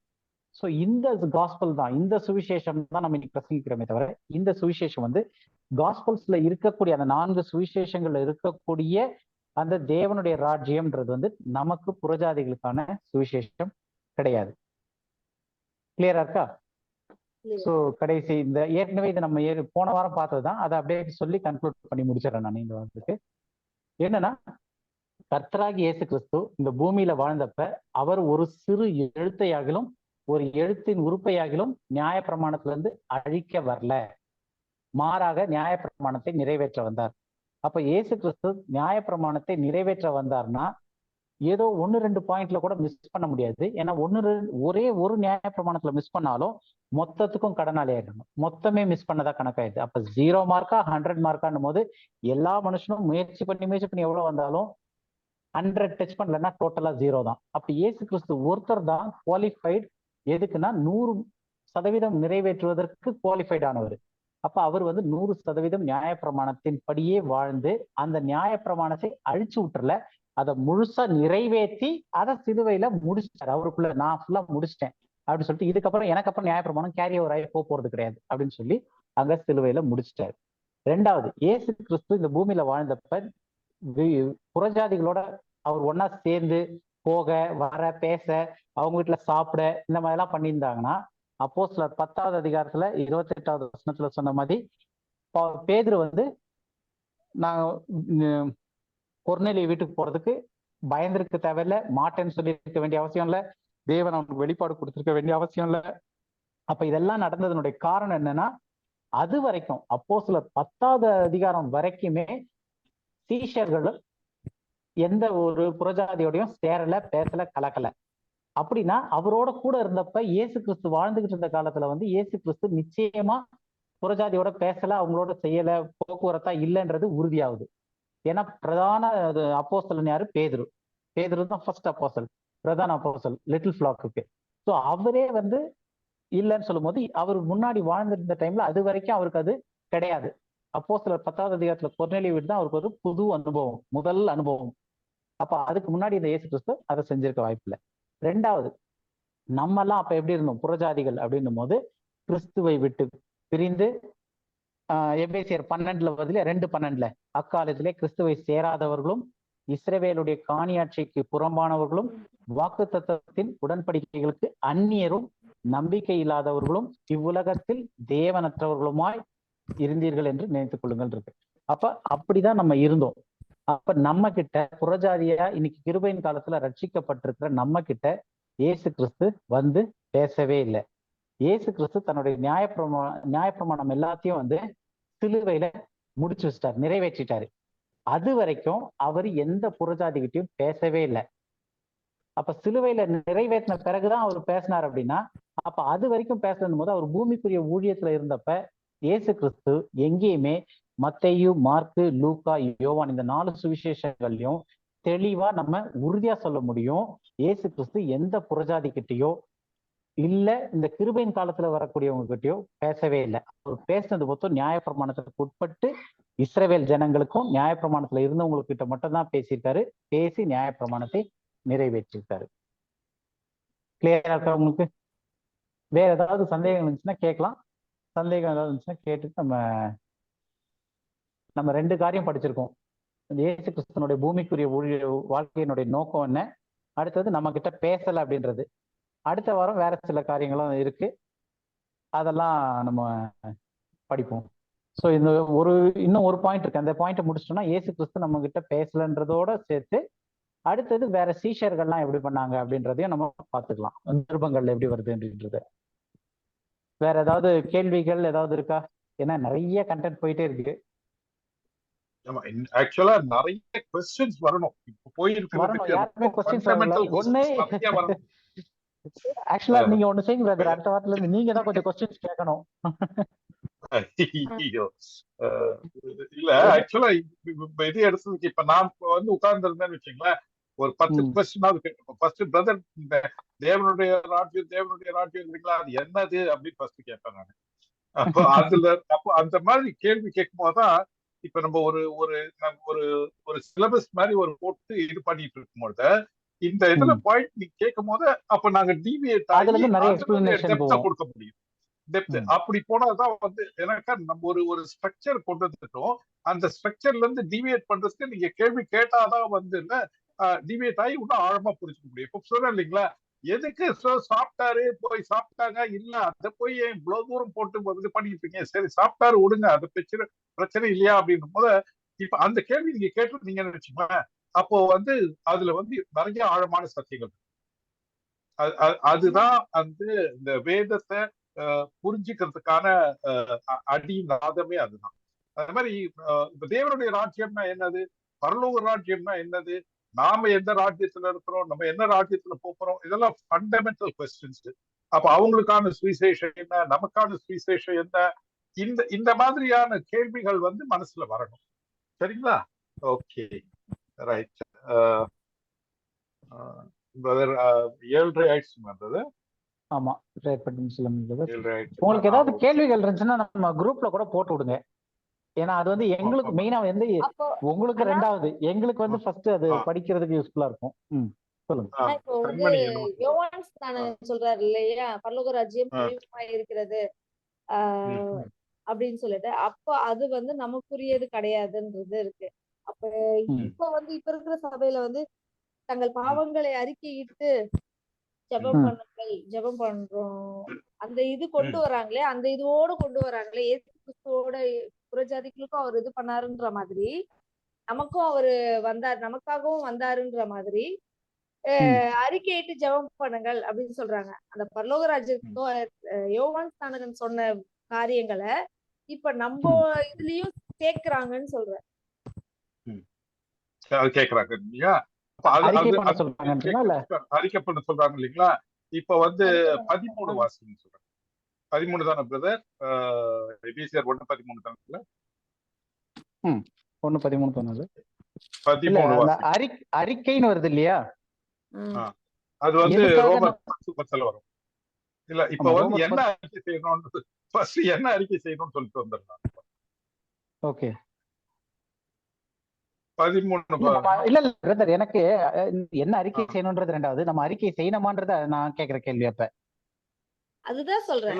இப்ப வந்து அறிக்கை செய்யணுமான்றதுக்கு அதுதான் brother. After forgiven all your sins வந்து இந்த கொலோசியன்ல வருது இல்லைங்களா, forgiven all your sins. ஆமா 1:13 அதான் எபிசியர் 1:13 சொல்றேன். அதான் இப்ப நீங்க வாசிங்களா, 1:13 வாசிங்களா. கொலோசியர் 1:13 தானே. delivered us from all power of darkness and translated. இருளின் அதிகாரத்திலிருந்து நம்மை விடுதலையாக்கி. இல்ல ஒரே ஒரு நிமிஷம். 2மா கொலோசியர் 2:13. ஆமா 2:13. பாவங்களினாலேயும் உங்கள் மாமிச விருத்த சேதனம் இல்லாமையினாலேயும் மரித்தவர்களாய் இருந்த உங்களை அவரோடு கூட உயிர்ப்பித்து அக்கிரமங்கள் எல்லாவற்றையும் உங்களுக்கு மன்னித்து நமக்கு எதிரடியாகவும் கட்டளைகளாகவும் நமக்கு விரோதமாகவும் இருந்த கையெழுத்துக்களை குலைத்து அதை நடுவில் இராதபடிக்கு எடுத்து சிலுவையின் மேல் ஆணி அடித்து. ஓகே வரும். இப்ப நான் இந்த 13 வந்து நானு வேற விதமா நான் வாசிக்கிறேன். நானு அப்போ நம்ம அறிக்கையிடணும்ன்றது நியாயப்படும். எப்படின்னாக்கா, உங்கள் பாவங்கள் சிலவற்றையும் உங்கள் மாம்சத்தில் விருத்தத்தை இல்லாமலையும் மருத்துவர்களாக இருந்த உங்களை அவரோட கூட உயிர்ப்பித்து அக்கிரமங்கள் சிலவற்றை உங்களுக்கு மன்னித்து அப்படின்னு வந்து எழுதியிருந்தாருன்னு வச்சுங்களேன். அப்போ ஒரு சிலரை மன்னிச்சிருக்காவே, மிச்சத்தை நான் வந்து அறிக்கையிட்டு மன்னிப்பு கேட்கணும்ன்ற அர்த்தம் வரும். ஆனா இங்க ஆவியானவர் எப்படி இருக்காரு? உங்கள் பாவங்கள் எல்லாயும்னாக்கா எத்தனைமா? எல்லாமே எத்தனை பர்சன்ட்? அது 100%. 100% இல்லையா? உங்கள் பாவங்கள் எல்லாயும் மன்னிக்க போறாருன்னு மன்னித்து அப்படின்னு. உங்கள் பாவங்கள் எல்லாயும் உங்கள் மாம்சம் விருத்த சேதங்களாயும் மருத்துவராயிருந்த உங்களை அவரோடு கூட எழுப்பித்து அக்கிரமங்கள் எல்லாவற்றையும் உங்களுக்கு மன்னித்து. மன்னிக்க போறாருனாக்கா வருங்காலம், மன்னிச்சுன்னா முடிச்சுட்டாரு. இப்ப எல்லா பாவத்தையும் அவர் மன்னிச்சிட்ட பிற்பாடு நான் போயிட்டு ஆண்டவரே என் பாவத்தை நான் அறிக்கையிடுறேன் அப்படின்னாக்கா அவரு என்ன உட்கார்ந்து சிரிப்பாரா? என்ன பண்ணுவாரு அவரு? இதை இவ்வளவு சொல்லியோ, உன் பாவத்தெல்லாம் நான் மன்னிச்சேன்னு சொல்லியோ நீ வந்து இந்த மாதிரி மறுபடியும் நான் அறிக்கையிட போறேன்னு சொல்றியே, என்ன கண்மணி நீ என்ன படிக்கிற நீ பைபிள அப்படின்னு கேட்பாரா? அப்ப என்ன சொல்லுவாரு? இது வந்து கள்ள போதகம் அப்படின்னு சொல்லிடுவாரு. இல்ல ஒரு நிமிஷம் கண்மணி, ஒரு நிமிஷம் பிரதர். ஆக்சுவலா இப்ப கண்மணி கேட்ட கேள்வி இல்ல ஒரு நிமிஷம் கார்த்திகேயன், நான் இதை கொஞ்சம் கிளியர் பண்ணிக்கிறேன், அதுக்கு நம்ம போவோம். கண்மணி கேட்ட கேள்வி வந்து எனக்கு தெரிஞ்ச அநேகமா ரோமர் 10வது அதிகாரம் 9-10 வசனம். 9-10 வசனம் படிங்க. ரோமர் 10வது என்ன, நம்ம இதை கிளியர் பண்ணிடணும். அது ரொம்ப நாளா சுத்திக்கிட்டு இருக்க ஒரு குழப்பம். ரோமர் 10வது அதிகாரம் 9-10 வசனம் படிங்க. 10-9 என்னவென்றால், கர்த்தராகிய இயேசுவை நீ உன் வாயினால் அறிக்கையிட்டு தேவன் அவரை மருத்துவரிலிருந்து எழுப்பினார் என்று உன் இருதயத்திலே விசுவாசித்தால் ரட்சிக்கப்படுவாய். போதும். சோ அவர் வந்து என்ன சொல்றாருன்னா, நீதி உண்டாக விசுவாசிக்கப்படும். 9வது அதிகாரத்துல மெயின் என்னன்னா, உங்களோட கன்ஃபஸ் வித் தை மவுத், வாய்நாள் அறிக்கையிட்டு இருதயத்துல விசுவாசித்து வாய்நாள் அறிக்கையிட்டா ரட்சிக்கப்படுவீர்கள்னு. இததான் இன்னைக்கு எல்லா சபையிலயும் வந்து நீ எதுவுமே செய்வானா, ஆனா வாயில அறிக்கை செய்யணும், இருதயத்துல விசுவாசிக்கணும், வாயில அறிக்கை செய்யணும் அப்படின்னு சொல்லிட்டு இந்த ஒரு கற்பனைய சொல்றாங்க. அப்போ இத செஞ்சாதான் ரட்சிப்பு எனக்கு வருது அப்படின்னும் போது இது வந்து நான் செய்யறதா இருக்கு. வாயில அறிக்கை, இருதயத்துல விசுவாசிக்கிறது ஓகே, நான் ஏன் வாய்நாள் அறிக்கை செய்யணும்? அப்ப இந்த கேள்வி வந்து வரும்போது இது பாடி ஆஃப் கிரைஸ்டுக்கு சொல்லப்பட்டதா அப்படின்னு ஃபர்ஸ்ட் பார்க்கணும்.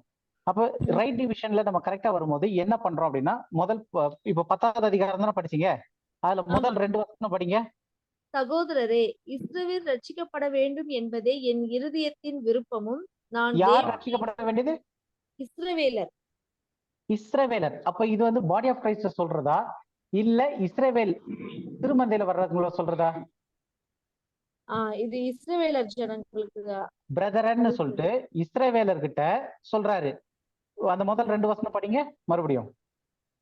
சகோதரரே, இஸ்ரவேல் ரட்சிக்கப்பட வேண்டும் என்பதே என் இருதயத்தின் விருப்பமும் நான் தேவனை நோக்கி செய்யும் விண்ணப்பமாய் இருக்கிறது. தேவனை பற்றி அவர்களுக்கு வைராக்கியம் உண்டென்று அவர்களை குறித்து சாட்சி சொல்லுகிறேன். தேவனை குறித்து வைராக்கியம் இருக்கு. பரிசேயர் சதுசேயர்லாம் வைராக்கியமா, பவுலே வந்து வைராக்கியமா தான் வந்து சபையை துன்பப்படுத்திட்டு இருந்தாரு. அவ்வளவு வைராக்கியம் இருக்கு தேவன்கிட்ட, அந்த காரியம் இருக்கு. ஆனாலும் ஆகிலும் அது அறிவுக்கேற்ற வைராக்கியம் அல்ல. 3வது வசனம் படிங்க.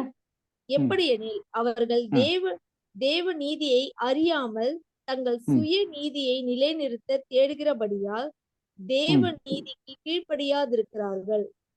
சோ இப்ப இந்த கான்டெக்ஸ்ட் என்ன சொல்ல வருது அப்படின்னா, பவுல் வந்து தன்னுடைய சகோதரர்களாகிய இஸ்ரவேலர்கள் அவங்களும் ரட்சிக்கப்படணும், அவங்க வைராக்கியமா இருக்காங்க, யூத மார்க்கத்திலேயே இருக்காங்க, ஆனா அவங்க வந்து இன்னும் அந்த அறிவுக்கு வரல அப்படின்னு சொல்லிட்டு கான்டெக்ஸ்ட் வந்து யூத மக்கள் வந்து வரணும்ட்டுன்னு. அப்ப அவங்களுக்கு சொல்லும் போது அவர் என்ன சொல்றாரு, இருதயத்துல விசுவாசித்து வாயினால அறிக்கை செய்யணும். சோ இப்ப இந்த வாயினால அறிக்கை செய்யறதுன்றது ஏன் முக்கியம்? இந்த இவங்களுக்கு இஸ்ரவேலர்கள் ரட்சிக்கப்படுவதற்கு பவுல் சொல்லும் போது, திருமந்தையில சொல்லும் போது வாயினால அறிக்கை செய்ய வேண்டியது ஏன் முக்கியம் அப்படின்னா, யோவான் எழுதுங்க, யோவான் 9வது அதிகாரம் 22வது வசனம்.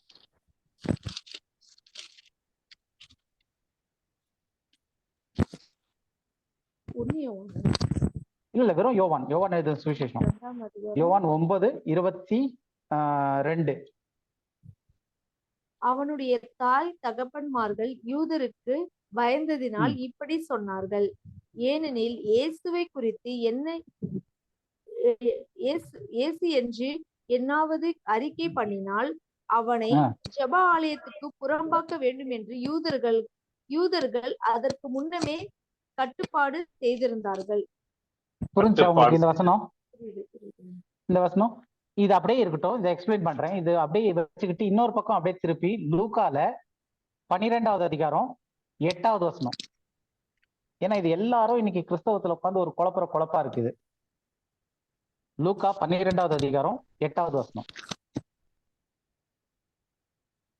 அன்றியும் நான் உங்களுக்கு சொல்லுகிறேன், மனுஷர் முன்பாக என்னை அறிக்கை பண்ணுகிறவன் எவனோ அவனை மனுஷகுமாரனும் தேவ தூதர்கள் முன்பாக அறிக்கை பண்ணுவார். இது வந்து காஸ்பல்ஸ்ல இஸ்ரவேல் மக்களுக்கு நியாய பிரமாணத்திற்கு உட்பட்டு வரும்போது இயேசு கிறிஸ்து சொன்னது என்னன்னா, மனுஷகுமாரனை யார் வந்து அறிக்கை பண்றாங்களோ, என்னன்ட்டுன்னு அவர் தான் மேசியான்னு அறிக்கை பண்றாங்களோ அவங்கள தேவதூதர் முன்னாடி நான் அறிக்கை பண்ணுவேன் அப்படின்றாரு. அப்ப இந்த அறிக்கைன்றது எங்க இருந்து ஆரம்பிச்சு வருதுன்னா, நியாய பிரமாணத்திற்கு உட்பட்டு இயேசு வந்து புதிய கற்பனைகளா கொடுத்துக்கிட்டு வர்ற டைம்ல இந்த ஒரு விஷயத்த சொல்றாரு, நீ வந்து உன் வாயினால அறிக்கை செய்யணும் மேசியாவை, அதான் கன்ஃபஸ் வித் மவுத். அப்ப மனுஷகுமாரனும் உங்களை அறிக்கை செய்வார்னு சொல்லிட்டு இங்க ஒரு நிபந்தனை வச்சு சொல்றாரு. அப்ப இந்த நிபந்தனைக்கு தான் யோவான்ல வரும்போது பிரச்சனையாவது. எல்லாரும் என்ன பண்றாங்க அந்த டைம்ல? அறிக்கையை செய்ய ஆரம்பிக்கிறாங்க. நான் இயேசுவை சேர்ந்தவன், நான் இயேசுவை விசுவாசிக்கிறேன்னு இருதயத்துல விசுவாசித்து வாயில அறிக்கை பண்றாங்க. யாரு? யூத மக்கள். இயேசு கிறிஸ்து ஊழியம் செய்யறத பார்த்துட்டு அற்புதத்தெல்லாம் பார்த்துட்டு, அப்போ ஜெபாலயத்துல இருக்கவங்க, தேவாலயத்துல இருக்கவங்க எல்லாம் என்ன பண்றாங்க? பரிசேயவங்க எல்லாம் வந்து எவெல்லாம் அறிக்கை பண்றானோ அவனெல்லாம் தேவாலயத்தை விட்டு வெளியே தள்ளு அப்படின்னு. இப்ப இந்த 22வது வசனம் படிங்க. அவனுடைய தாய் தகப்பன்மார்கள் யூதர்களுக்கு பயந்ததினால் இப்படி சொன்னார்கள். நீங்க படிக்கும் போது கண்மணி படிக்கிறதுக்கு இவ்வளவு நாளைக்கு நீங்க நம்ம பைபிள் ஸ்டடி ஆரம்பிச்ச பிறகு படிக்கும் போது வார்த்தையா படிக்கணும்ன்றது தெரிஞ்சுக்கணும். ஓகேவா? நீங்க போற ஸ்பீட்ல வந்து நான் எக்ஸ்பிளைனே பண்ண முடியாது. நமக்கு எக்ஸ்பிளைன் இல்ல, நமக்கே புரியாது. அதை தெளிவா நிதானமா படிங்க. அவனுடைய தாய் தகப்பன்மார் யூதர்களுக்கு பயந்ததினால். முதல் விஷயம் என்னது? யூதர்களுக்கு பயப்படுறாங்க. தாய் தகப்பன்மார் வந்து யூதருக்கு பயப்படுறாங்க. என்னன்னு பயப்படுறாங்க? படிங்க. ஏனெனில் இயேசுவை கிறிஸ்து என்று எவனாவது அறிக்கை பண்ணினால். போதும் நிறுத்துங்க. இயேசுவை கிறிஸ்து என்றுனா இயேசுதான் மேசியா அப்படின்னு சொல்லிட்டு எவனாவது அறிக்கை பண்ணா அவனை வந்து என்ன பண்ணுவாங்க? தேவாலயத்துல இருந்து வெளியே தள்ளி வச்சிருவாங்க. இயேசு கிறிஸ்து ஜெபாலயத்துல இருந்து வெளியே தள்ளி வச்சிருவாங்க. இயேசு கிறிஸ்து என்ன சொன்னாரு? என்னை அறிக்கை பண்ணா நான் தேவதூதர் முன்பாக உங்களை நான் அறிக்கை பண்ணுவேன்றாரு. இயேசு கிறிஸ்துவனுடைய பேச்சை கேட்டு இயேசுவை ஃபாலோ பண்ண இஸ்ரவேலர்கள், சிறுமந்தையில இருந்தவங்க என்ன பண்ணாங்க? யூத மக்கள் இயேசுதான் மேசியான்னு அறிக்கை பண்ண ஆரம்பிச்சாங்க. எப்படி அறிக்கை பண்ணாங்க? இருதயத்துல அவரை விசுவாசித்தாங்க, வாயினால அறிக்கை பண்ணாங்க. இது பெரிய குழப்பத்தை உண்டாச்சாங்க. அதனால என்ன பண்ணாங்க? ஏற்கனவே ஒரு சட்டத்தை போட்டாங்க, யாராவது இயேசுதான் மேசியான்னு அறிக்கை பண்ணீங்கன்னா ஜெபாலயத்துல இருந்து தள்ளி வச்சிருவோம், சினகாகுல இருந்து தள்ளி வச்சிருவோம் அப்படின்ட்டு. அதுக்கு பயந்து இவங்க அறிக்கை பண்ணாம இருக்காங்க. அவங்க பெற்றோர் வந்து இந்த மாதிரி கேள்விப்படும்போது பயந்து, யூதர்களுக்கு பயந்து அறிக்கை பண்ணாம இருக்காங்க. இப்ப பவுல் வந்து என்ன சொல்றாரு? ரோமர்கள் எழுதும் போது, ஏன்னா நம்ம ரைட் டிவிஷன் படிக்கும் போது பவுல் வந்து வெறும் யூதர்களுக்கு மட்டும்தான், புறஜாதிக்கும் கிருபையின் காலத்து பாடி ஆஃப் கிரைஸ்ட்க்கு மட்டும் தான் பேசியிருக்காரா இல்ல மற்றவங்களுக்கும் பேசியிருக்காரான்னு ஒரு கேள்வி வச்சோம். அந்த கேள்வியில இதெல்லாம் பதில் வரும். எப்படின்னா, இப்ப பவுல் பேசினதுல வந்து யூத மார்க்கத்துல இருந்த யூதருக்கும் பேசியிருக்காரு. என்னன்ட்டுன்னு, சகோதரனே நீங்க வைராக்கியமா இருக்கீங்க, உங்களுக்கான அறிவில்லைன்னு சொல்லிட்டு அப்ப சொல்லும் போது அவங்களுடைய கான்டெக்ட் எடுத்து அந்த இயேசு கிறிஸ்து பூமியில ஊழியம் செய்யும் போது வந்ததை என்ன நடந்துச்சோ அதை வந்து யூதர்களுக்கு சொல்லும் போது, நீங்கள் உங்கள் இருதயத்துல விசுவாசித்து உங்கள் வாயினாலே அறிக்கை செஞ்சீங்கன்னா நீங்க ரட்சிக்கப்படுவீங்க. இப்ப புரிஞ்சா இந்த கான்டெக்ட் எங்க இருந்து வந்துச்சு? எதுக்காக அந்த அறிக்கை செய்யணும்ன்றது வந்துச்சு? அறிக்கை செஞ்சா என்ன பிரச்சனையாச்சு? புரியுதா உங்களுக்கு? புரியுதுங்கண்ணா. சோ இது வந்து ஒரு ஃபுல் கான்டெக்ட். இன்னைக்கு வந்து கிருபையின் காலத்துல வந்து நான் வந்து இயேசு கிறிஸ்து என்னுடைய எல்லா பாவத்தையும் மன்னிச்சிட்டாரு, நான் வந்து என்னுடைய வாயினால அறிக்கை செஞ்சு நான் மன்னிப்பை பெறது இல்லை. என்னை தேவன் எப்போ உயிர்ப்பித்தாரோ, எப்ப உயிர்ப்பித்தாரு? என்னை எப்போ முன்குறித்தாரோ, என்னை முன்குறித்து ஒரு நாள் வச்சிருக்காரு. அந்த நாள்ல என்னை உயிர்ப்பித்தார். உயிர்ப்பித்த பிறகு எனக்குள்ள ஆவி வந்துச்சு, ஆவியில உயிர்ப்பிக்கிறாரு. தேவன் ஆவியா இருக்கிறாரு, கிறிஸ்து உயிர்ப்பிக்கும் ஆவியா இருக்காரு. அவரோடு கூட என்னை உயிர்ப்பித்து உன்னதத்துல வீட்டிருக்க வச்சாரு. அந்த உயிர்ப்பிக்கும் போது என்ன நடந்துச்சுன்னு நம்ம ஒரு பெரிய பைபிள் ஸ்டடியே பண்ணியிருக்கோம். விருத்த சேதனம் செய்யப்பட்டிருக்கோம், பாவங்கள்லாம் மன்னிக்கப்பட்டிருக்கு. இதுல எங்கேயுமே வாயினால அறிக்கை பண்றதுன்றது கிருபையின் காலத்துல இருக்க பாடி ஆஃப் கிரைஸ்டுக்கு கொடுக்கப்படலை. இருதயத்துல விசுவாசத்து வாயில அங்கீகாரம் பண்ணணும், வாயில அறிக்கை பண்ணணும்ன்றது வந்து யூதர்களுக்கு கொடுக்கப்பட்டுச்சு. அதுவும் இயேசு கிறிஸ்து சொன்னாரு. அப்ப சொல்லும் போது நிறைய பேர் வாயில அறிக்கை பண்றதுக்கு பயந்தாங்க. ஏன்னா தேவாலயத்தை விட்டு அவங்களை வெளியே, ஜபாலயத்தை விட்டு வெளியே அனுப்பிட்டாங்க. அதனால பயந்துட்டு ஐயோ நமக்கு ரிலீஜனும் வேணுமே, இயேசுவும் ஃபாலோ பண்ணணும்னு சொல்லிட்டு வாயில அறிக்கை பண்ணாம பயந்துட்டு மறுதளிக்க ஆரம்பிச்சாங்க. அதனால பவுல் சொல்லும் போது விசுவாசத்து வாயில அறிக்கை பண்ண அப்ப ரட்சிக்கப்படுவா அப்படின்னு சொல்லிட்டு சொல்றாரு. கிளியரா இருக்கா? ஓகே, டைம் ஆயிடுச்சுன்னு நினைக்கிறேன். நம்ம யாராவது ஜெபம் பண்ணிட்டு முடிச்சிடலாம். யாராவது ஒருத்தர் ஜெபம் பண்ணுங்க.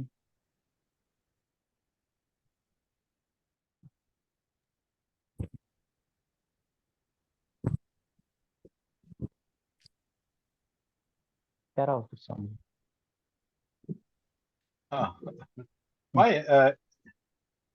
எல்லாரும் இருக்காங்களா? லைன் கட் ஆயிடுச்சுன்னு தெரியலையே. ஹலோ, கேக்குதாமா? ஜெபம் பண்ணுமா, ஜெபம் பண்ணுமா. Thank you, Jesus. Thank you. Thanks a lot for giving us such a wonderful message, Lord. Though it takes time for us to sink the truth, the rightly divided truth, Lord, help us to understand the concepts that we have been hearing and also been analyzing today, Lord. Thank you for giving the two, people who could actually, give us or draw us the line to understand the truth in a rightly divided way. Bless them abundantly. Get them under your wings, Lord. You know what is right to be done. Thank you for giving us this opportunity, Lord. This entire week, we are giving it to you. Guide us, bless each and every one of us there in this Bible study, Jesus. Thank you, Jesus. Amen. ஆமென். என் ஆத்மாவே கர்த்தரை ஸ்தோத்திரி, என் முழு உள்ளமே கிறிஸ்து நாமத்தை ஸ்தோத்திரி. என் ஆத்மாவே கர்த்தரை ஸ்தோத்திரி. Thank you. Thank you. Praise the Lord. Thank you. ரோமர் 1வது அதிகாரத்தை வந்து கடைசி 21வது வசனத்துல இருந்து வாசிச்சீங்கன்னாக்கா, அந்த 12 ஜெனசிஸ் ஆதியாகமம் 12 3வது 1, 2, 3க்கான ஒரு தெளிவு நமக்கு கிடைக்கும். எப்படியெல்லாம் அந்த மக்கள் இருந்தாங்கன்றது, அந்த காலத்துல எப்படியெல்லாம் இருந்தாங்கன்றத வந்து பவுல் அப்போஸ்தலன் சொல்றாரு. எதனால ஆண்டவர் வந்து ஆபிரகாமை தேர்ந்தெடுத்து அந்த மற்ற ஜனங்கள் எல்லாத்தையும் பிரிச்சு ஆபிரகாம் சந்ததி மூலியமாக உலகத்துக்கு ஒரு ரட்சிப்பை கொண்டு வர்றதுக்கு ஆண்டவர் ஏற்பாடு பண்ணாருன்றது தெரியும். ஓகேங்களா? சரி, Thank you. Bless you. Bye bye. Bye bye.